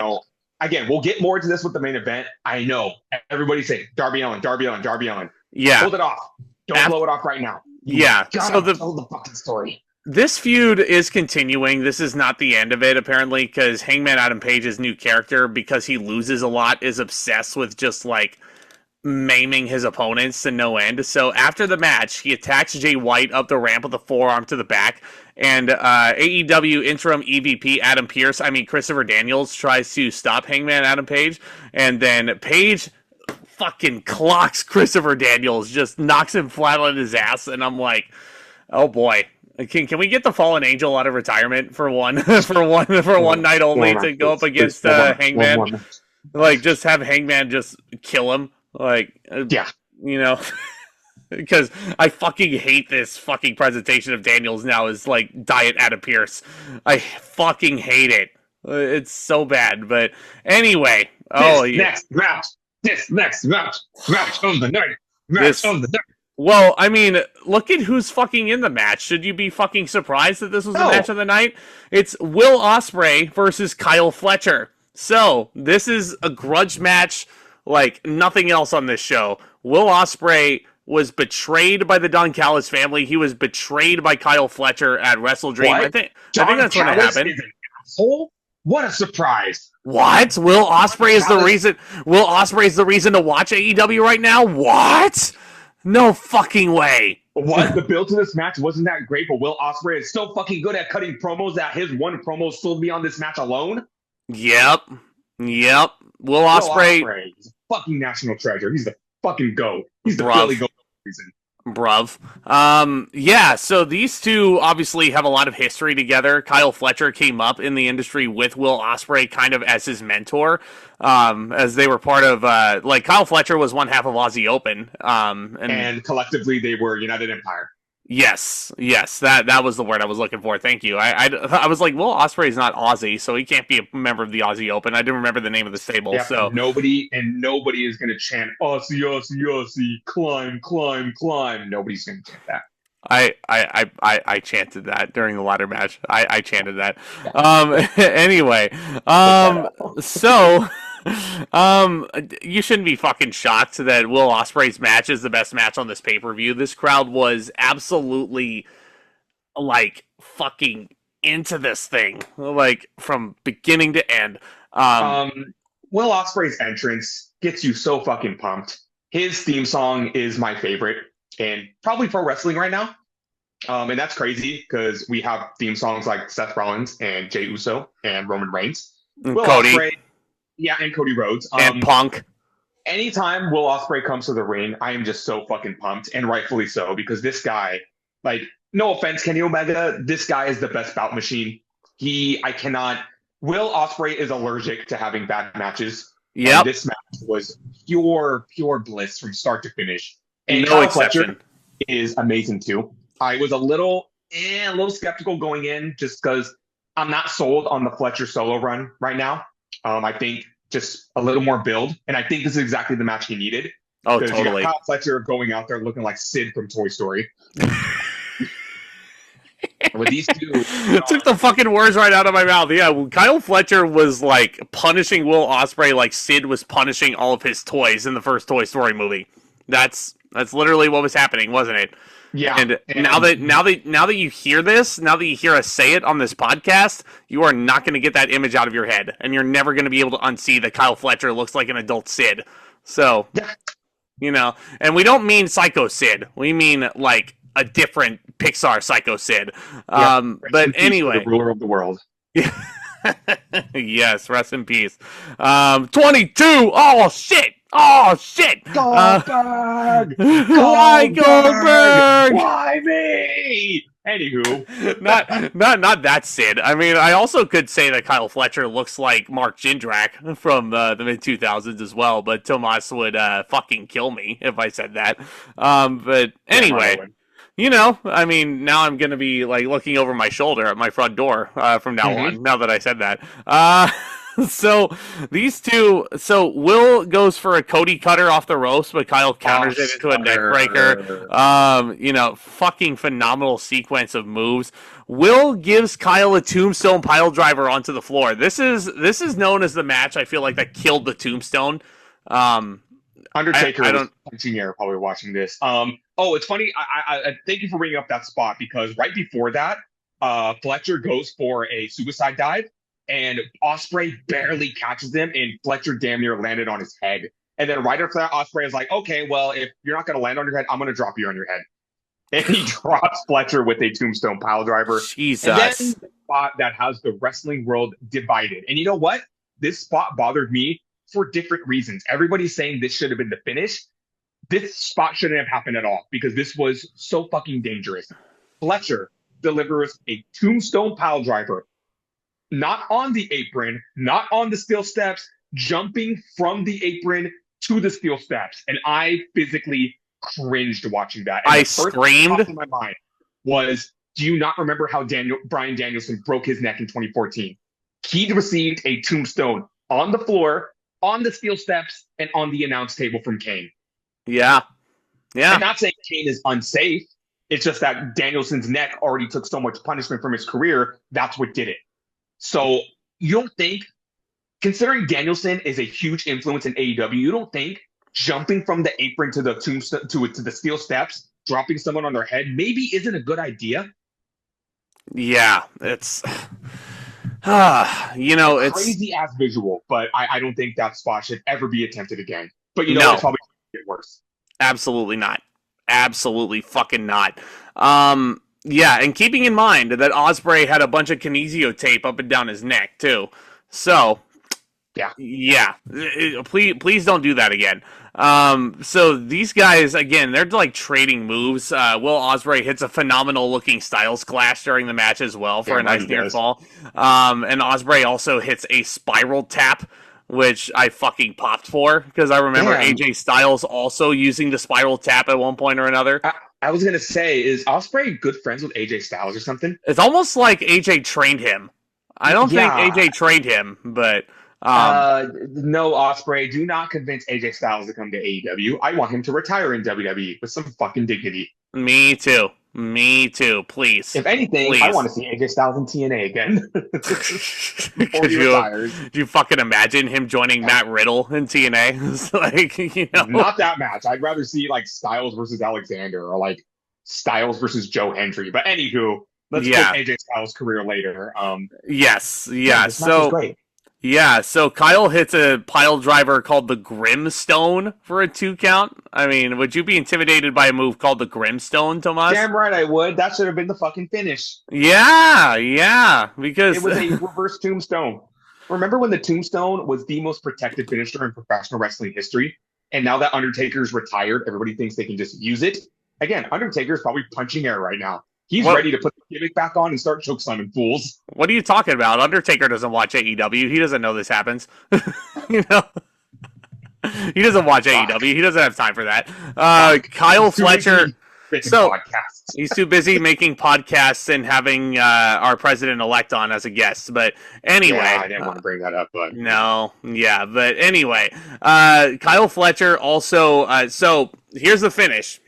Right?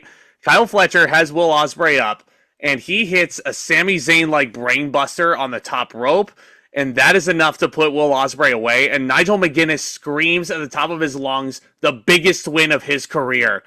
I would say, not just that, it's the biggest win of Kyle Fletcher's life so far. This kid is only 25 years old. His career, his ceiling is so damn high. Will Ospreay doing the job for his friend.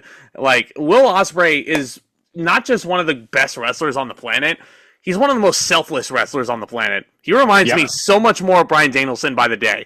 Like, it's crazy. It's crazy how much he's willing to do for the business, not just to elevate himself and his own stock, but everybody else that he's feuding with around him. And Kyle Fletcher benefited so fucking much from this match. And from the win, let alone the win. I was thinking about this after the fact, and though I was surprised, when it finally settled in, I was like, yes, Fletcher needed to go over because if Ospreay would have won, there was nowhere else for this feud to go. Now we have not only a reason to continue the feud, but if you were serious about pushing Fletcher, this is the win that he needed. And let's talk about a sidebar for a second. Let's talk about his tag team partner, Mark Davis, that returned from injury a few weeks ago to confront Fletcher. Davis came out after the match to check on Ospreay, and I'm sorry, Davis has to turn heel. He has to turn heel, join the Callis family, reform Aussie Open, because if he doesn't, he's cooked. Well, I mean, Mark Davis to go. I mean, if Kyle Fletcher is pinning Will Ospreay clean as a singles wrestler, a protostar, don't you want to push Fletcher as a singles guy? Oh, yeah, 100%. I'm just saying Davis should be part of the Callis family. And they can still do Aussie Open here and there, but if you send Davis off to his own, he's cooked. There's nowhere for that man to go. And I like Mark Davis. But that's just a sidebar. This match was phenomenal. It was match of the night. It's going to get 4.5 stars. I think what would have bumped it up more was just the sheer disrespect of the Tombstone Piledriver. And again, like, you're in the point of this pay-per-view where you're trying to put on banger after banger. You can't have 6 or 7 bangers in a row. This needed to be the banger of the night. And it was. It really, really, really was. I just think a little more structure, a little more less of the kicking out of the finishers would have done it for me with this match. But this, again, that's just little nitpicks. This match was absolutely fantastic. Will Ospreay is the greatest pay-per-view performer of all time. He is allergic to having bad matches. And I'm looking forward to seeing where this goes. This was fantastic. Took the words right out of my mouth, my friend. I'm going to go 4.5 stars. I was very close to giving it 4 3/4, but I think the sheer overuse of the Tombstone pile driver was a bit much. And just using pile drivers in general. Just remember Kevin Owens giving Randy Orton the package pile driver on SmackDown and how daunting that felt, and how just eerie the whole arena spooky vibe in there. That pile driver is enough to write Randy Orton off of television for the rest of the year. Mm-hmm. Meanwhile, in AEW, people are springing up from tombstones like they got hit with the headlock takeover. Exactly. So, Kyle Fletcher, such a bright future. I can't wait to see what he does. But before we get to this next match, Tomas, we got something important to talk about here. We alluded to this earlier. Mariah May, the AEW Women's World Champion, does not have a match on this show, but instead, she holds a Champagne Championship celebration with her good girlfriend, Mina Shirakawa. First of all, yes, why the fuck is she celebrating this title win 3 months after the fact? Because AEW kept pushing it back and pushing it back and pushing it back, and they finally decided to have it here. The one thing I'll give this segment, it was finally a break of the matches. You need more of this. You need more in-ring segments. You need more backstage segments. I don't give a fuck if you're doing those cringy-ass sponsorship segments that WWE does. Where they get a bunch of random wrestlers in the back and they're promoting fucking Pizza Hut or the fucking action figures or the toys. Something to break up the monotony of this. Saucy nugs. Saucy nugs. I don't give a fuck if it's something like that. You criticized Jelly Roll being on SummerSlam. I thought it was harmless. But you look at that, more shit like that, just to break up the monotony. Because, you may not give a fuck about Jelly Roll, but at the same time, that's still an opportunity for you to get up and go to the bathroom or to get a snack. What the fuck is a Jelly Roll? I have a friend who looks like him, actually. Anywho, you get my point. This segment was strictly there just to bring out Mariah May and finally do the turn. I like the reputation Mariah May is getting of she's just going to turn on all of her friends. She's kind of like a female Kevin Owens in that regard. So they start dancing. I'm sure this segment was for the content. This is why we watch professional wrestling. We don't watch it for shit like this. This was telegraphed so much though, because it looks like Mina was dancing way longer than she should have been. I don't know if Mariah just waited too long, because she was just she was standing behind her with the fucking champagne bottle ready to strike. It looked like a cartoon. It legit looked like a cartoon. It looks like a joke I play with my friends. I'll pick up something and I'll pretend to, and then when we turn around, I go. That's exactly what it was. That's exactly what it was. And then Mina then spears Mariah May off the stage through some tables, which looked like a nasty bump too. It really did. Then let me point out on Dynamite the following Wednesday, Mina Shirakawa is being interviewed about what happened, and then Mariah May comes out of nowhere, blasts her with the champagne bottle, and then just starts beating the shit out of her with the title belt. And I'm like, God fucking damn, why? It was funnier than it needed to be. The title belt is damn heavy. This is just to set up the title feud between them. This should be the most important women's storyline in AEW right now, but it's not. It feels like an afterthought.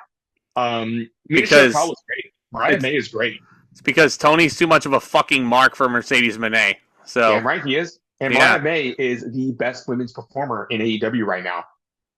Tony Khan, you have probably some of the most talented women in professional wrestling on your roster. Fucking use them. Please. Fucking use them. Yeah. Oh, yeah. Speaking of talent, going into matches. Here we go. Zero heat and a dead ass crowd. Now, let me say this now. I don't want to speak poorly of this match as much as I am, because there was little just sparks of interest in me with this match, and I'll get into those. I'll get into the positives first. It is Jack Perry defending the TNT Championship against Daniel Garcia. Okay, let's talk about Daniel Garcia for a moment. He has the potential and the makings of being one of the biggest baby faces in AEW. He is extremely over. He is extremely likable. His just like passion and his intensity in the ring makes you want to root for him. And goddamn, when AEW does stuff right, they do stuff right, because right before Garcia's entrance, they show a video package of Garcia getting ready for the match, and it's his mom leaving him a voicemail, just letting him know, like, haven't talked to you in a while. I see everything that's going on. It looks pretty crazy. And I know you always want to take care of other people and that you care about, and you even want to take care of the people you don't care about.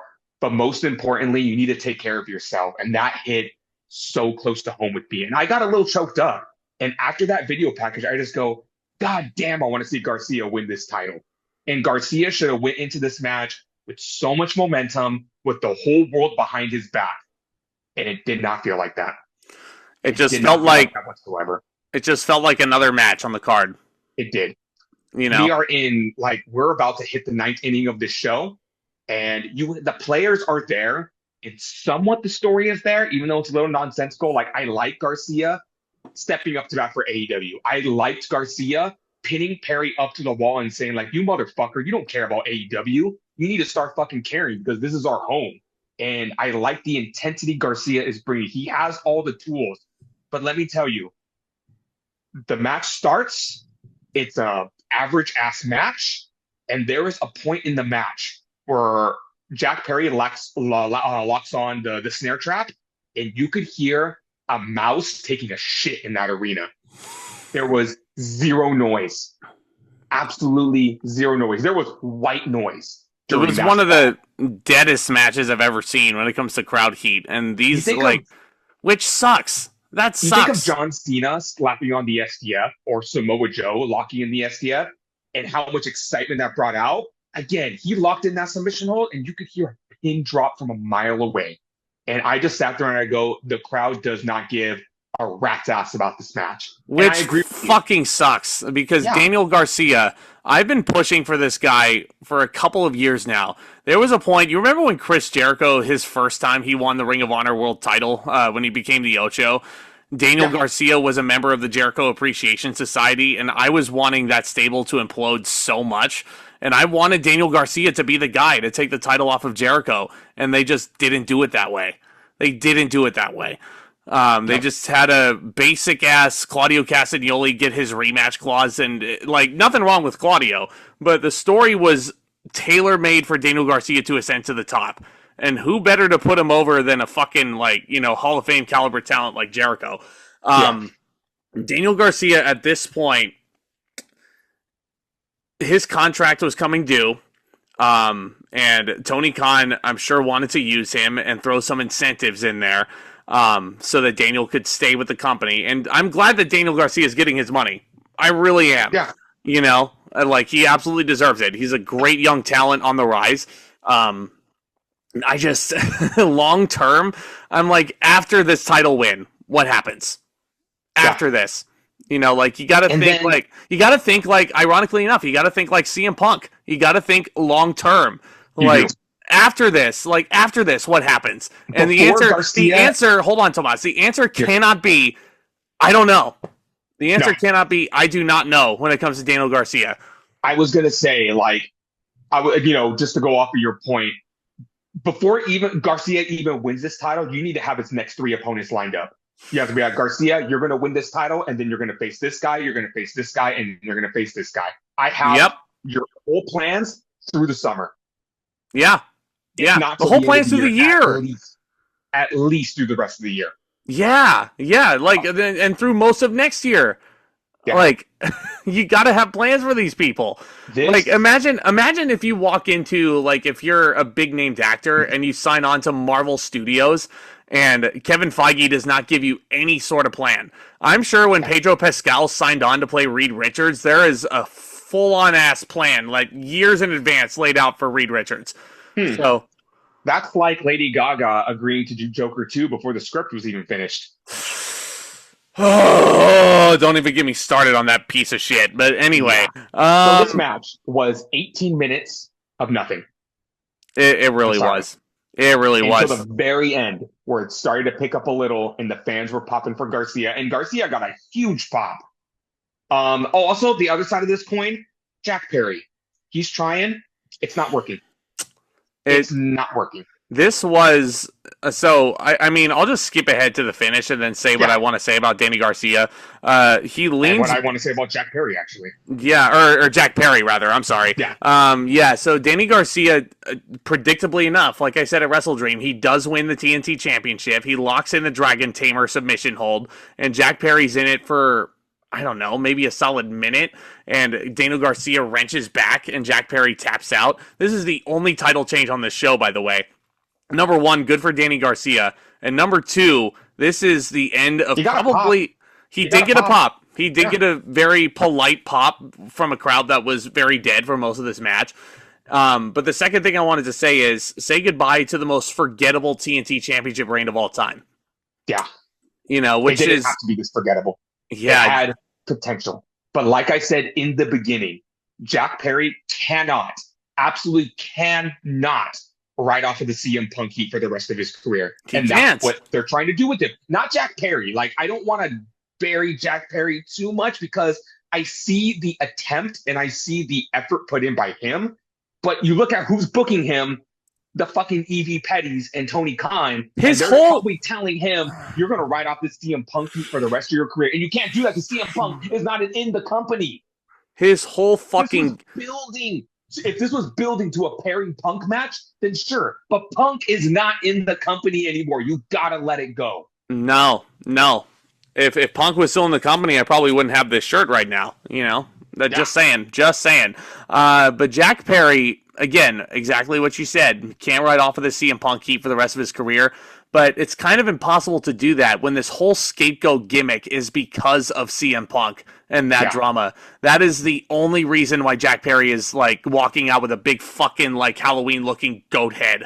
Yep. That's the only fucking reason why this gimmick exists, because of all the drama that happened at All In, and because that footage was disgustingly released because Tony Khan tried to prove a point, and because he was petty that CM Punk was talking about all this stuff on Ariel Helwani's show. Like,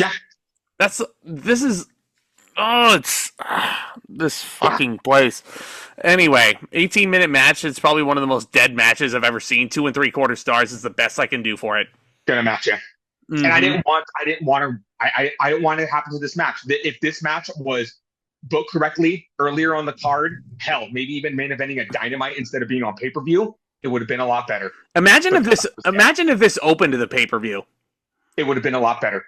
Yeah, this opened the pay-per-view and Daniel Garcia winning the TNT Championship, and that's the first thing they see. The crowd is all fucking hyped. Like, yeah, absolutely. I would have loved that. I'm looking at this card, and I'm looking at 2 or 3 matches. You could have trimmed the fat on the show and would have been a solid 6 to 7 match card with a lot more excitement from the crowd.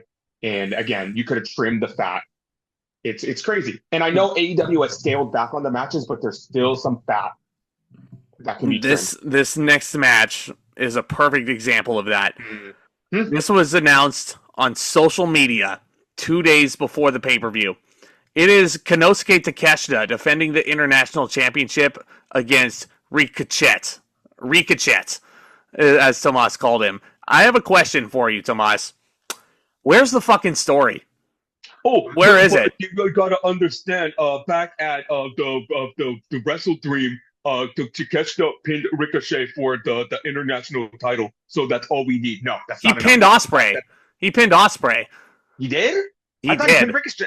No. Oh, fuck, he did. No. Ricochet was a non-factor in that finish, just like Ricochet's been even worse. Just like Ricochet's been a non-factor since he jumped ship, which fucking sucks. Again, you want to do this match? Of course, fine, sure, I'm down for this match. There are a couple things that need to change. Number one, Ricochet should have cut a promo on Takeshita saying, you didn't pin me, and I'm the hottest thing going in wrestling right now, so put up or shut up. No, he's not. And put that title on the ring. I'm just saying, kayfabe-wise. Like, you could have put a lot more attention onto Ricochet. Let me tell you something. I didn't watch Dynamite for a couple weeks. The first episode I tuned back in. What's Ricochet doing? He's in a fucking 8-man tag match in a sea of other wrestlers. And I'm just like, you're cooking this man already. You are already cooking this man. I told you this was going to happen. I told Hell, you I told you this was going to happen. all the way fucking back at All In when Ricochet made his triumphant debut in that Casino Gauntlet match. That was an awesome moment. It really was.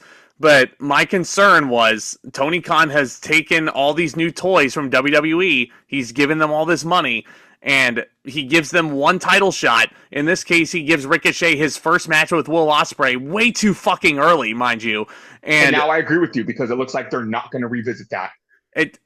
There's no fucking Ricochet's doing nothing right now. Like you can't do that. You can't fucking do that.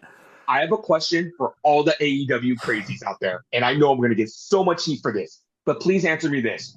What is Ricochet doing right now in AEW that he wasn't already doing in WWE? I will wait. I'm just gonna stay silent for this one because I can't answer that question. I mean, I could. International title. No, he's getting title shots on pay-per-view. Ricochet is a former United States champion. He's a former Intercontinental champion. He's a former tag team champion. Former NXT North American champion. Yeah. So Ricochet, good for him. He wanted to bet on himself. He wanted to explore other options. He wanted to wrestle new opponents. That's fine. But you guys need to sit there and tell me, this is more towards the fans.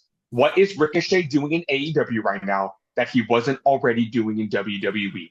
And I love Ricochet to death. Me too. I will say this right now, he cannot cut a promo to save his life.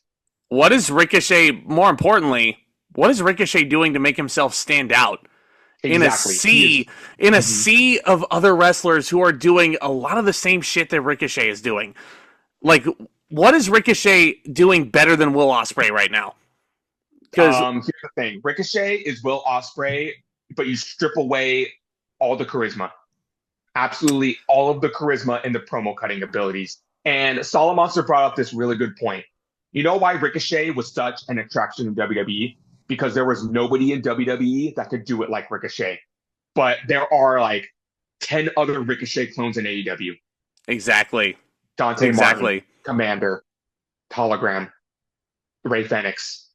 What's his Ray Fenix doesn't count. He's not going to be used on TV. I'm just saying in history. I'm just saying in the history of AEW. I could throw a dime a dozen. And if Ricochet could cut a promo, I could say, yeah, he could stand out, but he can't. He can't cut a promo to save his life. And this is coming from a Ricochet fan. I love the man. He is a spectacle. He is so fun to watch. Ricochet, when he came to WWE, I would literally tell my friend that did not watch wrestling, you need to watch Ricochet. You know, like NXT, Ricochet doing a fucking front flip from the ring to the floor in front of Velveteen Dream. Fucking iconic. Mm-hmm. Nobody could do it like Ricochet. Did it to Logan Paul last year. Yeah. In the build to SummerSlam. Say what you want about Logan Paul, but at least, like, that match with Ricochet went fucking, like, everywhere. Like, and that was a really good match. Is it just me, or is Ricochet kind of a loose cannon? Like, now that he's not, like, under the WWE umbrella where he has to watch himself. Totally. I saw something online the other day where Ricochet told a fan to suck his dick on Twitter. That tells you he would have been suspended. That tells you what the AEW wrestlers think of its fan base, and that tells you what AEW wrestlers think of the fans. Could you imagine hiring somebody and saying like, "Yeah, you're going to be a great asset to the company," and then you see them telling someone to suck their dick? I'm like, I know the fans are known for trolling Ricochet, like famously so on that live stream, asking him why he's bald and why he's ugly. But is it just me, or like Ricochet lets the fans get under his skin? So now we got to ask Claudio why he's bald and why he's ugly. Shit, but that's wow. We haven't even talked about this match. But you know what? There's really nothing to talk about with this match. Not really. I mean, these two exchange moves for 20 minutes. I mean, Konosuke Takeshita hits his Blue Thunder Bomb that has never finished matches. Ricochet is doing a lot of the things that Will Ospreay does better. And Konosuke Takeshita ends up winning with an Avalanche Falcon Arrow for a 3 count, and the crowd does not fucking react to this finish. This match did not need to be on pay-per-view. This match would have benefited more main eventing a Dynamite. I agree. I absolutely agree. But who would have watched that Dynamite? And who would have been in the building for that Dynamite? But you know what? If you advertise it, yeah, I'm sure a main event like this could pop a rating. Again, I hate to keep making these comparisons, but you look at like Intercontinental title matches main eventing Monday Night Raw. Mm-hmm. And if you advertise it, people will watch. People tuned in for Braun Breaker and Jey Uso, but this match being lost within the shuffle. It's like if I told you, oh, hey, I have this really cool music album I want you to listen to, but it's like buried underneath all these other albums. I'm like, no, hold on. It's here. I promise it's here. Oh, this one's good too. This one's great. Ooh, you should listen to this too. And it's like, you get overwhelmed. It's like, goddamn, like this match, I'm in a vacuum. Sure, it was great, but you are 1, 2, 3, 4, 5, 6, 7, 8 matches deep into this show. 8 matches deep into the show. With that being said, I can't go higher than 3.5. I'm gonna go 3.25. I mean, in a vacuum, the wrestling was good. I mean, these guys were part of the best match on Wrestle Dream, but there was just no heat. No fucking heat. You know? And like, again, that's why you need at least a decent narrative going into these pay-per-view matches, which this next match certainly has. And I'm very captivated to hear what you thought of this. Swerve Strickland going one-on-one in his in-ring. Oh wait, no, I can't say that. Anywho, the almighty Bobby Lashley. Why did I make that joke? Because Bobby Lashley was supposed to make his in-ring debut at this pay-per-view, but then they last second threw Lashley in the ring with Cheeseburger on Dynamite and had a squash match, a pointless squash match that didn't need to happen. Again, Tony Khan, I'm going to say this till I'm blue in the face. You want to sell this fucking pay-per-view? Then you save Lashley. Like all you had to do was wait 3 more days. 3 more days. Let me guess. Bobby Lashley pins Cheeseburger. He looks down and says, "Eat him." I was thinking about that all fucking week. Eat him. But it's just so frustrating. Like you could sell the pay-per-view off of Lashley's in-ring debut with the company. Have we even talked about Lashley debuting with AEW on this pod yet? I don't think so. I really don't think so. Lashley made his debut with AEW on Fright Night, after Swerve Strickland defeated Shelton Benjamin. And the Hurt Syndicate, they put down Swerve Strickland. And this was the big baddie that MVP was alluding to. Like, they gave Swerve Strickland the warning at Wrestle Dream and said, you need to join us or, bad things are going to happen to you. And this was the bad thing to happen. Yeah. Oh boy, I'm getting nervous. Lashley is a beast. I love Lashley. I want nothing but good things for Lashley. Correct me if I'm wrong, though. He's one of your favorites. He's one of my fucking favorites. And the presentation is there. Lashley looks like a fucking monster. He does not age. He has future AEW World Champion written all over him. He better fucking be an AEW champion. Otherwise, exactly. He better fucking be. You have a decent storyline going into this match. I'm looking forward to this. Like, this is going to be great. And considering what this match was, I loved it. I loved what the match presented. Lashley went on a fucking tear. And it was one of those great stories where you look at Swerve Strickland and what he's went through to get on this point. He's always been a valiant warrior. He's gone through these absolute wars with Hangman Adam Page and Bryan Danielson and, a bunch of other opponents. And he's always held his own pretty well. With this match, when it was over, I sat back and I thought, when is the last time you saw Swerve Strickland that absolutely decimated the way he did? Because Lashley made Strickland his bitch. He really did. Swerve hit a couple of big moves in the match. He did hit a house call kick and a swerve stomp. There was a swerve stomp through the Spanish announce bunker, which I thought looked fucking brutal. Yeah. Lashley took a beating of his own. It wasn't, it was mostly domination on his part, but Swerve definitely got his licks in. There was a point where I think there was some sort of Canadian destroyer off the apron or something like that. Lashley almost fucking kills himself landing on the floor, and I fucking screamed. I was like, Jesus Christ. Lashley was this close to turning into Big E. He was this fucking close. So I just realized something in this match. You don't see a lot of barricade spots in AEW. That's usually just a WWE thing, but they pull off this phenomenal barricade spot. Lashley spearing Strickland through the barricade, and that damn thing exploded, and they both sold it really well. Yeah, Lashley hits the modified Dominator in the ring as well, and he hits a vicious-looking spear on Swerve. And then what happens is he gears up, locks in the full Lashley on Swerve, and Swerve, goes out like a light. And the referee, on top of all of that, zero interference from MVP. Nope. Because he didn't fucking need it. because Lashley is a monster. I think Shelton Benjamin tried to interfere at one point or another, and the referee ejected Shelton and sent him to the back, in catering for his mama to go and cook something up for him. Hey man, Benjamin's doing great in AEW. He ain't in catering right now. No, he really is. I mean, if there's one, again, like Swerve Strickland, we were talking about this. It seems like right now, the people who have benefited the most from jumping ship from WWE to AEW, Swerve Strickland is number one for sure. No question about it. Swerve is in such a better position here than he was in WWE. I think you can add Shelton to that list. Because if you really think about what Shelton has done over the past decade or so, anything notable? Anybody? Shelton was in a tag title match maybe, but nothing else. He's had bangers with Leo Rush and Swerve Strickland so far, which is a lot more bangers than you could say he had in WWE in the past 10 years. And Shelton is in the Continental Classic this year too. Oh so yeah, this is a good match with Mark Briscoe on Wednesday. Huge fucking opportunity for Shelton to really showcase his fancy wrestling skills. But Lashley convincingly defeats Swerve Strickland in 14 minutes. You know, I feel like you could have trimmed the match down maybe 5 to make Lashley look even more dominant. They could go Go ahead. Presents a great storyline opportunity for Swerve Strickland to be like, damn, I've never gotten put down like that before. Can I beat this guy? You know, maybe send Swerve Strickland into some self-doubt.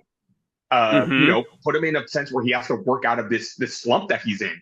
And he's going to have to come up with a way to defeat Lashley. The more compelling option for me is maybe you do something like Bryan Danielson did back in WWE. Do you remember when Danielson was being heavily recruited by the Wyatt family? And then eventually the Wyatts are just beating Danielson down and down and down and down until Danielson can't take it anymore. And he decides, let me join the family. And for a short period of time, it could have been longer, but for a short period of time, we got Daniel Wyatt on the main roster. Swerve, I feel like a more compelling option for me, I think, is Swerve is just beaten down by the Hurt Syndicate to the point where Swerve has to join them. You know? You want to play it out even more, go the Randy Orton route. Have him stay with the Hurt Syndicate for like 6 to 7 months. And then you can have that big, like, at the end, like, Strickland bashes Lashley with the chair, Seth Rollins style. And then, you know, the whole time you're like, nope, I just wanted to destroy you guys from within. Because I know I couldn't beat you one-on-one. I had to gain your guys' trust, and I was going to pull that trigger when the time was right. Yeah, this is AEW, though. We're taunting ourselves with a good time. I'm not expecting any of those things to happen, but I'm going to go... Start. Yeah, same here. I mean, this match was exactly, I think, what it needed to be. May have gone a little bit too long for the domination facet, but it was good. It was good. You know, I think this has potential to be one of AEW's more compelling stories. And I feel like with the players involved, I think you absolutely could have one of the most compelling stories that AEW's put on, but you got to let this cook. You really got to let this cook. You can't... You know how you can benefit from this? Let MVP write the story. Keep Tony Khan the fuck away from it. MVP is a pretty creative mind, isn't it? Yeah. Let MVP be in charge of this storyline. It's his storyline. The Hurt Syndicate is his baby. I don't see why not. Tony doesn't know how to say no to people. Yeah, and it's like, you've seen how it's evolved. This faction has been MVP's baby all the way from like TNA, the Beatdown Clan, the Hurt Business, now the Hurt Syndicate. This has always been MVP's goal, wherever promotion he's in. He's wanted to just create a strong stable of super just tough black guys. And he has succeeded every single time. Well, Beatdown Clan, give or take, but that was just in the beginning stages. But you look at the Hurt Business, now you look at the Hurt Syndicate. Let MVP handle this. Like, nobody should be... This is MVP's project. Yes. It's been his pet project for over a decade now. It should be. Just let MVP touch this, and like this stable could be a freaking awesome tandem in AEW. Like, I always thought that the Hurt Business was broken up way too fucking early in WWE. The Hurt Business was one of the most over things during the pandemic. Couldn't really tell because there were no people in the building. But we love the Hurt Business. Don't get me wrong. We love the Hurt Business. Don't believe us? Go back and listen to the early ZNT wrestling shows when we started this podcast. We had so many fucking great things to say about the Hurt Business. So I'm excited to see where this goes. But I'm not holding my breath. Okay. You want to talk about stables. You want to talk about Brothers, you want to talk about this title in my bag, Seth? This is what it means to me. This is what this company means to me, brother. I don't. Tomas wants to fall asleep at this point. So we have Dean Ambrose defending the AEW World Heavyweight Championship against the Solid Monster. Orange Cassidy.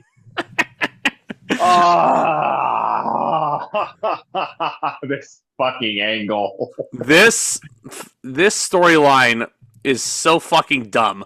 Like, I get the idea, but after you already had like 2 attempts at an invading stable coming in to try and shape AEW in their image, this just feels so tedious. It really does. In the beginning, it had the potential. You could have done something cool with this. I don't know what, but invasion storylines can be cool. I cannot believe I'm making this comparison, but I recently heard that the Death Rider should have been like Nexus in the beginning.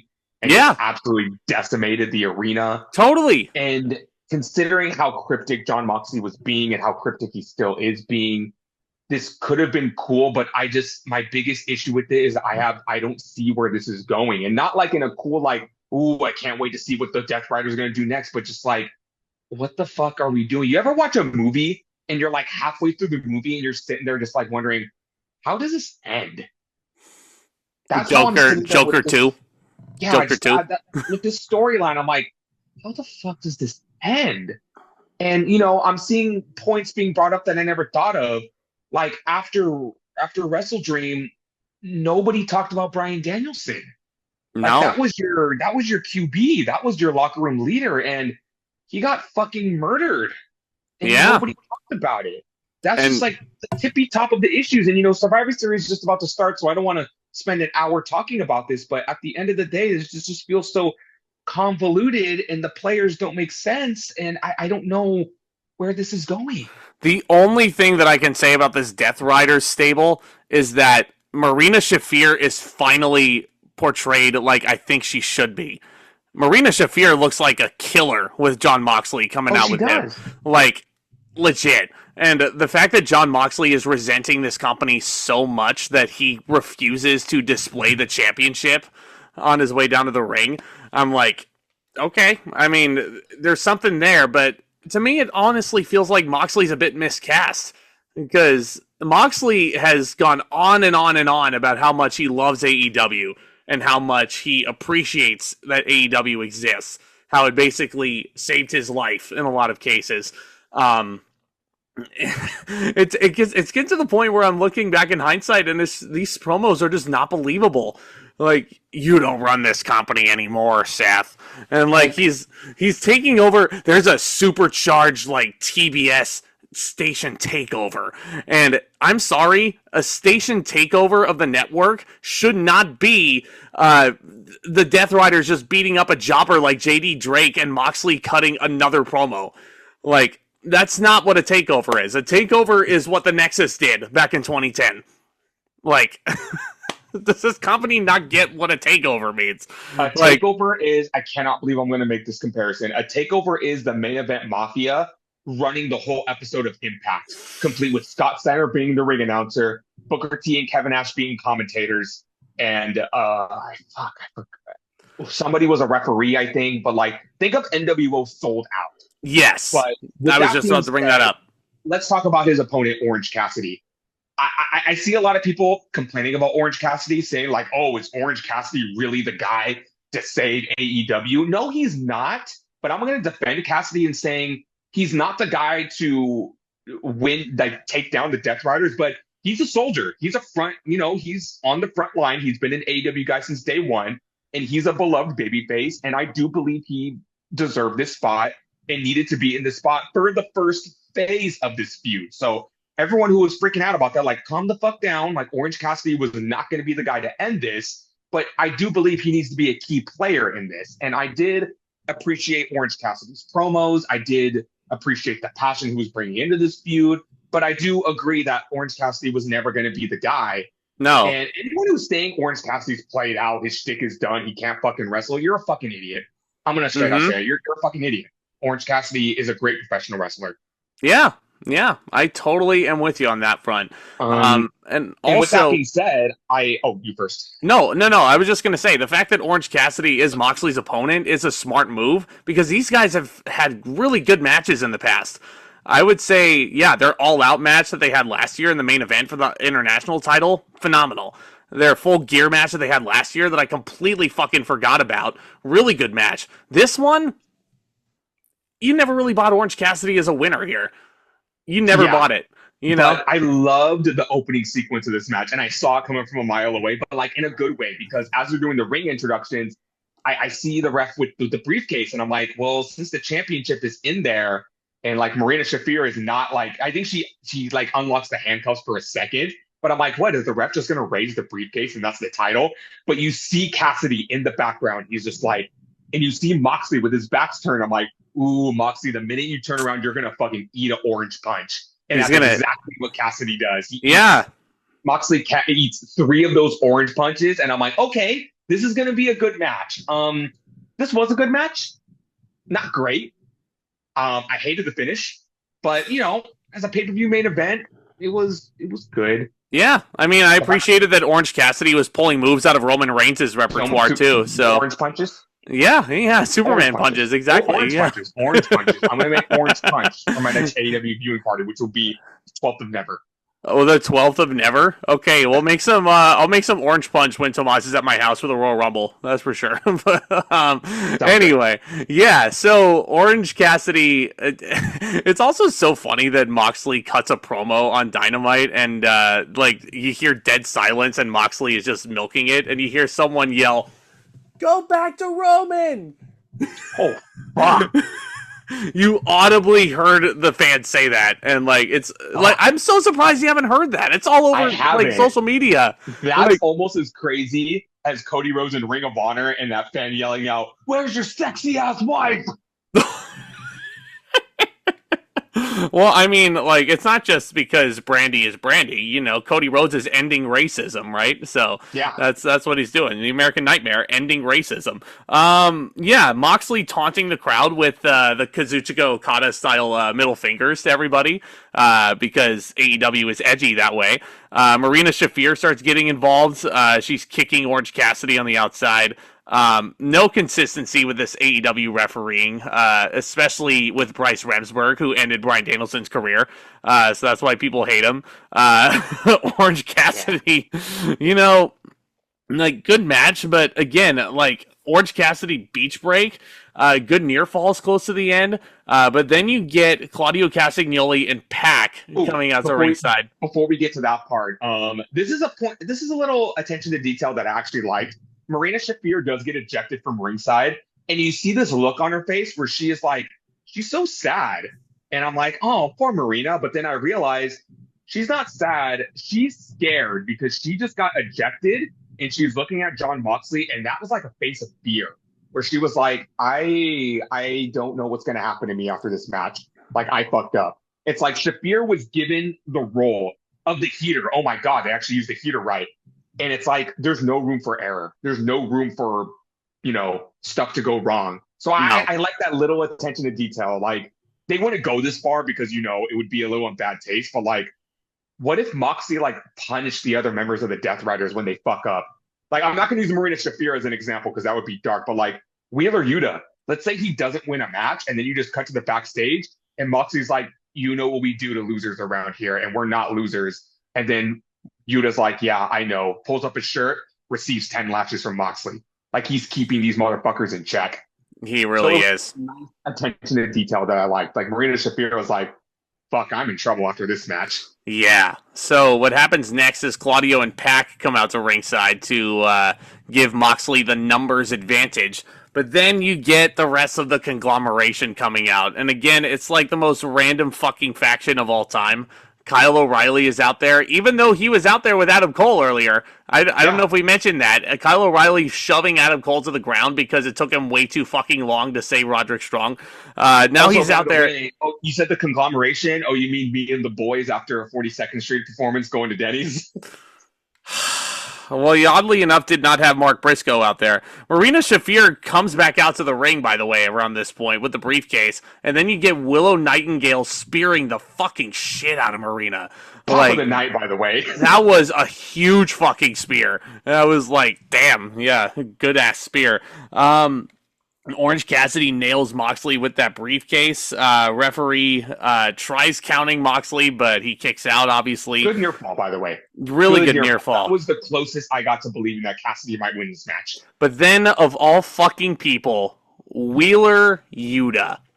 Busaiku knee to Orange Cassidy, and then Jon Moxley then hits the Dirty Deeds, DDT, the Paradigm Shift, whatever you want to fucking call it. Pins Orange Cassidy, retains the title, and the announcers are like, what the fuck happens now? I hated this finish. And why? You know why? It's not because Wheeler Yuta did it.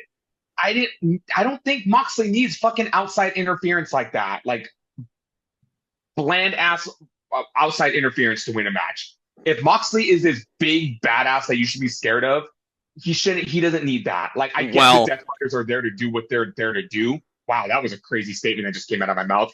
Not to finish the matches, to create chaos, sure, but that just felt so cheap. Yeah, Moxley, I mean, like, by that logic, Roman Reigns shouldn't have needed all that help from the Bloodline over 1,300 days. Maybe he didn't. Maybe he didn't. Maybe yeah. It was a little too much. At times, sure, but when it got to every single Roman Reigns match was ending with Solo Sikoa interference, yeah, it was getting to be much. So now, by this logic, Dean Ambrose is going to be holding on to the AEW title for 1,300 days. Moxley, I sure fucking hope not. Could you fucking imagine? Could you fucking imagine? I am at 3.5 stars. Yeah, the match was good in a vacuum. Again, Moxley and Cassidy have really good chemistry together. I still think that their match at All Out, like last year, was a lot better than this. Because that was really Orange Cassidy's evolution into the blood orange that he is right now. And hey, Moxley did turn orange into a blood orange in this match too, because he bladed hard. He did. But yeah, hard fought match. Moxley and Yuta after oh fucking god, this fucking aftermath is so polarizing because so fucking much is going on. Yeah, so. Here's the roll call, right? Moxley and Yuta now. They hold up Orange Cassidy. They're about to fucking, like, they have a bottle of, like, chloroform. And they're, like, pouring it on Orange Cassidy, like, because he has the open wound. And the alcohol is supposed to, like, make him severely in pain. But then you have Hangman Adam Page coming out with a steel chair. And this is what I was thinking when I saw him. I'm like, no. Hangman's not going to turn face right now. Absolutely not. That's the last thing that we need. You thought it was bad with Kris Statlander? Fuck no, you do not turn Hangman babyface. And I was scared that they were going in that direction. But they don't, because Hangman takes them out. But then Christian Cage comes out. And that's when the light bulb went off. I was like, oh, I get it now. Christian Cage is going to cash in his championship match. Because I totally fucking forgot about that. And then I'm thinking, why is Hangman helping on Christian Cage? I know they teamed up, but then there's some details I didn't know about. Like, apparently Christian Cage offered Hangman Adam Page a title shot if he helped him win the title. So Hangman's trying to get his title shot. So Christian Cage looks like he's going to cash in, but then Switchblade Jay White comes out and he attacks Christian Cage and hits him with a Blade Runner. And I'm just sitting here thinking, Sister Abigail. Blade Runner. Why is Jay White helping out? Why is... Why? I get in context. Yeah, there's context there because Christian Cage cost Jay White the match, and Jay White wants revenge on Christian Cage, but he's feuding with Hangman Adam Page, and Hangman Adam Page is trying to get a world title shot. But I'm just like, oh fuck, my head hurts. This is too complicated, way too fucking complicated for its own good. So Moxley and the Death Riders are running away from Jay White, who oddly enough was out there by himself, didn't have anybody else with the Bang Bang Gang out there with him. Moxley and the Death Riders are going out to their truck, but then all of a sudden there's another car that comes in and careens into the rental truck, and literally it's Darby Allin inside this car, and he is... This fucking guy has a death wish, man. It's a cool-ass visual, don't get me wrong. Like, if there's any key player that needed to be in this, it was Darby Allin. We all know Darby Allin is one of, he's the front runner to take down Moxley and the Death Riders. It's been a great build with him, despite everything that's going on. And that was a cool ass visual. But it was reported a couple days later, Darby Allin concussed himself on that spot because, wow. You don't say. Full force. You don't say. You don't fucking say. And then Allen gets out of the car and he has a skateboard and he's fucking screaming at the Death Riders and the Death Riders ride off and he's banging the skateboard on the hood. And I'm just sitting there thinking, what the fuck did I just watch? On one hand, it was cool. On another hand, what the fuck? Please never do that again, Darby. Please. Please. And Tony Khan, have the balls to tell Darby no. Don't climb Mount Everest. I don't want you to die. Again, there are some aspects to this feud that I think are cool. Sure, chaos is awesome. We love chaos. We got a lot of chaos in the Attitude Era. We got a lot of chaos in the Ruthless Aggression Era. I like the attempt at the chaos. But wow, you got to make it you need to make it make a lot more sense than how you did it.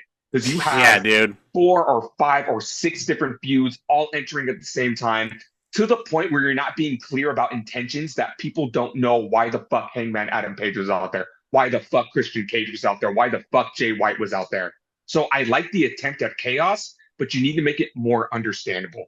Totally agree with you. God, man, I can't wait to hear what you rate this show. Because honestly, talking about it, this might be my least favorite AEW pay-per-view I've sat through.